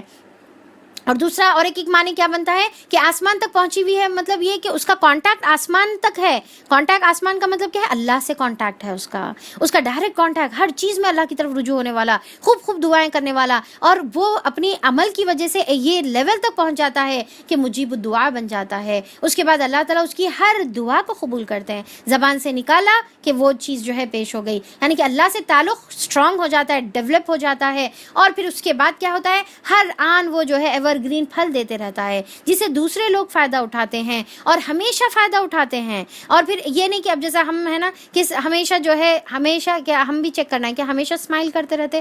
اچھا الحمدللہ ہمارے سے لوگ فائدہ اٹھاتے، گڈ ڈیڈ سے ہمارے فائدہ اٹھاتے، اچھے اخلاق سے فائدہ اٹھاتے. پر جب ہم بھوک کے عالم میں رہتے تو ہمارا دیکھیے چڑچڑاپن، جب ہم نیند کے عالم میں رہتے تو چڑچڑاپن، جب ہم غصے میں رہتے تو ہمارا کیا حال رہتا، جب ہم ٹائرڈ رہتے تو ہمارا کیا حال رہتا. تو یہ کلمہ طیبہ کی مثال اللہ تعالیٰ بولے ایور گرین. غصے میں بھی ہے تو تھوڑا سا اسمائل کرتے رہو، بھوک میں بھی ہے تو اسمائل کرو، غصے میں بھی ہے تو اسمائل کرو، اور پھر جب تم تھکے ہوئے ہو تبھی بھی تم اسمائل کرو، نیند کی حالت میں ہو تو اسمائل کرو. تو یہاں پر ہم جو ہے کوشش کریں کہ ہمیشہ ہم ایور گرین رہیں، یہ نہیں کہ موڈ پہ ڈپینڈ رہیں ذرا. اور بعض وقت تو ہم کیا ہے اس کو اپنے بہت فخر سے بھی بولتے، اکثر لوگ کو سنے ہوں گے آپ اور جو ہے ہم انکلوڈنگ مائی سیلف کہ ہم لوگ جو ہے بولتے ہیں میں تو بڑی موڈی ہوں، دیکھو کبھی اچھا موڈ رہتا، کبھی موڈ گیا خراب ہوا بولے تو کس کو بھی نہیں دیکھتی میں. تو بڑے شان سے بولتے کہ بہت اچھے مطلب بہت اچھی صفت کا ذکر کرے جیسا ہم جو ہے بہت شان سے بولتے ہیں. یہ موڈی رہنا اچھی بات نہیں ہے. مومن کیا ہے ایسا موڈی نہیں رہتا، وہ ہمیشہ لوگوں کو فائدہ پہنچانے والا رہتا، ہمیشہ جو ہے لوگوں کو اسمائل کرنے والا رہتا، ہمیشہ. یہ نہیں کہ غم نہیں آتا، سیڈ ہوتے غم آتا، پر لوگوں کو اس کا نقصان نہیں پہنچاتا ہے. اور کلمہ خبیثہ یعنی کہ کفر کی مثال ایسی ہے جیسا ایک بدبودار جو ہے بدذات کا درخت ہے، یعنی کہ اس کی ذات ہی بدذات ہے، اور پھر جو زمین کی سطح پر ہو، بالکل ڈیپ نہیں ہے، بالکل اوپر یعنی کہ اس کی جڑیں مضبوط نہیں ہیں، اور چھوٹی چھوٹی بات پر جو ہے وہ متاثر ہو جاتا ہے. مطلب کیا ہے اس کا، چھوٹی بات بھی اس کو افیکٹ کر دیتی، ذرا کچھ تو بھی ہوتے ساتھ ہی اللہ سے ناراض ہو جاتا، غصے میں آ جاتا، اور زبان سے گالی گلوچ بکواس کرنا شروع کر دیتا، اور پھر بری جو ہے چال چلن کرنا شروع کر دیتا، اور پھر اس کے لیے تو کوئی استحکام بھی نہیں ہے. پھر اللہ تعالیٰ ایمان لانے والوں کو اللہ ایک قول ثابت کی بنیاد پر دنیا اور آخرت دونوں میں ثابت قدمی عطا کرتا ہے. تو اللہ تعالیٰ بولے کہ قول ثابت پر یہ جو کلمہ ہے اس کی وجہ سے اللہ تعالیٰ دنیا میں بھی ثابت قدمی عطا کرتے ہیں اور آخرت میں بھی ثابت قدمی عطا کرتے ہیں. اب یہاں پر دیکھیے کہ یہ بہت ہی امپورٹنٹ چیز ہے کہ جو کلمے کو پڑھتے ہیں سمجھتے ہیں، اور کلمے کی شرائط بھی ہیں. کیا کوئی جانتا ہے کلمے کے شرائط بھی ہوتے ہیں؟ ٹھیک ہے، ہم میں سے کئی لوگوں کو معلوم ہے الحمدللہ، اور ہو سکتا ہے کئی لوگوں کو نہیں بھی معلوم ہے کہ کلمے کے بھی شرائط ہوتے ہیں. تو وہ کنڈیشنز ہے کلمے کی، وہ سب سمجھے تو پھر آپ کا اصل کلمہ مکمل ہوتا ہے. دیکھیے جو چیز پڑھ کر ہم اسلام میں داخل ہوتے ہیں وہ کلمے کے شرائط بھی ہوتے ہیں، کئی ہم میں سے ہے جس کو نہیں معلوم رہتا. تو اللہ تعالیٰ بولے کہ یہ کلمہ اتنا اسٹرانگ چیز ہے، اتنا پاورفل چیز ہے کہ وہ کلمے کی وجہ سے تم دنیا میں ثابت قدم رہتے، اور وہ کلمے کی وجہ سے تم آخرت میں ثابت قدم رہتے. یعنی کہ اگر ہمارے کلمہ زندگی میں مضبوط ہے تو کلمے کی موت آتی ہم کو. یہ سنیے غور سے، کلمے کی اگر ہماری زندگی ہے، کلمے بولے تو لا الہ الا اللہ لا الہ الا اللہ صرف جو ہے ہل کے پڑھ رہے، یہ نہیں، بلکہ اس کے اوپر عمل مطلب ہے، اس کو سمجھنا مطلب ہے. تو زندگی ہماری موت کلمے پہ ہوگی. اور پھر دوسرا کیا ہے کہ خبر میں جب منکر نکیر سوال کے لیے آئیں گے تو جب بھی ہم کو اللہ تعالیٰ ثابت، کیونکہ یہاں پر کیا بول رہے اللہ تعالیٰ ثابت بول رہے، فی الحیات دنیا بول رہے، اور پھر جو ہے وہ فی الآخرہ، اور آخرت میں بھی. تو یعنی کہ خبر میں ثابت قدمی کیسا ہوتی ہے، کلمے سے ثابت قدمی اللہ تعالیٰ قیامت میں بھی ہم کو عطا کریں گے. اور جب منکر نکیر سوال کے لیے آئیں گے تو جب ہمارے سے پوچھا جائے گا تو ہم بہت ثابت قدمی کے ساتھ اس کا جواب دیں گے. جیسے اس کے بارے میں آتا نا کہ جو جواب نہیں دیتے تو اللہ تعالیٰ ان کے اوپر جو ہے ایک خطرناک اندھا اور بہرا بغیر سننے دیکھنے والا فرشتہ مقرر کرتے، اور وہ اس کو جو ہے بڑے ہتھوڑے، آگ کے ہتھوڑے سے اس کو مارتے جاتا اور مسلسل اس کے اوپر جو ہے ظلم ہوتے رہتا. اور فرشتہ ایک اعلان کرتا کہ اس کا اوڑھنا آگ کا بنا دو، اس کا بچھونا آگ کا بنا دو، اور اس کی خبر میں آگ کی کھڑکی کھول دو، اور اس کے اوپر مسلسل عذاب جو ہے چلتے رہیں گا تا قیامت تک. تو یہ جو جواب نہیں دیں گے، تو اگر ہم دنیا میں کلمے پر ثابت قدم رہیں گے تو اللہ تعالیٰ ہمارے قدم کو جما دیں گے، اور پھر قیامت میں بھی اللہ تعالیٰ اسی کے اوپر ہم کو قائم رکھیں گے. اور ظالموں کو اللہ تعالیٰ بھٹکا دیتا ہے، اور اللہ تعالیٰ اللہ تعالیٰ کو اختیار ہے کہ جو چاہے وہ کرے. بے شک اللہ تعالیٰ، تو اللہ تعالیٰ سے دعا ہے کہ یہاں پر اپن آیت نمبر 27 پر ہم لوگ ختم کرتے ہیں سورہ ابراہیم کی، اور پھر انشاءاللہ آگے پھر ہم لوگ کنٹینیو کریں گے. اور اس کے ٹوٹل 52 آیتیں ہیں، انشاءاللہ ہم لوگ کل دیکھیں گے. تو اللہ تعالیٰ سے دعا ہے کہ اللہ تعالیٰ ہم کو یہ تمام باتوں پر عمل کرنے کی توفیق عطا فرما دے، ہمارے اندر کلمہ طیبہ ہمارے اندر راسخ کر دے، ہم کو اس کو سمجھنے اور اس کے اوپر عمل کرنے کی توفیق عطا فرما دے. اللہ تعالیٰ بے شک تو شکر گزار والوں کو بہت زیادہ دیتا ہے، اللہ تعالیٰ ہم کو بھی شکر گزار بندوں میں شامل فرما دے. ناشکری کفران نعمت سے اللہ تعالیٰ تو ہماری حفاظت فرما دے یا رب العالمین. شیطان کے فتنے سے ہم کو دنیا میں بچا بچا لے اور شیطان کے فتنے سے ہم کو موت کے وقت بھی اللہ تعالیٰ بچا لے. بے شک وہ آخری دم تک ہمارا پیچھا نہیں چھوڑتا. اللہ تعالیٰ اس کے ہتھ کنڈوں کو، اس کے چالوں کو سمجھنے کی توفیق عطا فرما دے. قیامت میں افسوس کرنے سے اللہ تعالیٰ بچا لے. اللہ تعالیٰ یہ جو دنیا کی تو جو زندگی دیا ہے اس کا شکر ادا کرتے ہوئے، اس کی قدر کرتے ہوئے اپنی ہدایت کی راہ کو ہم چن لیں اور اس کے اوپر عمل کرتے جائیں. ہماری جڑوں کو اللہ تعالیٰ تو مضبوط بنا دے. اللہ تعالیٰ ہم کو قرآن کے اندر سکون عطا فرما دے. اللہ تعالیٰ جتنے بھی بے چین دل ہے، بے قرار دل ہے، اللہ تعالیٰ تو ان کو سکون عطا فرما دے. بے شک تو ہی بے قراروں کی دلوں کی دعاؤں کو سننے والا ہے. اللہ تعالیٰ ہمارے جو بھی وجوہات کی وجہ سے ہمارے دل بے چین ہے، بے قرار ہے، اس کو تو دور کر دے، اس کو سکون میں تبدیل کر دے اور وہ سکون ہم کو قرآن کے ذریعے سے عطا کر دے یا رب العالمین. یہ قرآن کو ہمارے لیے دنیا میں بھی سکون کا ذریعہ بنا دے اور آخرت میں ہمارے حق میں سفارشی بنا دے.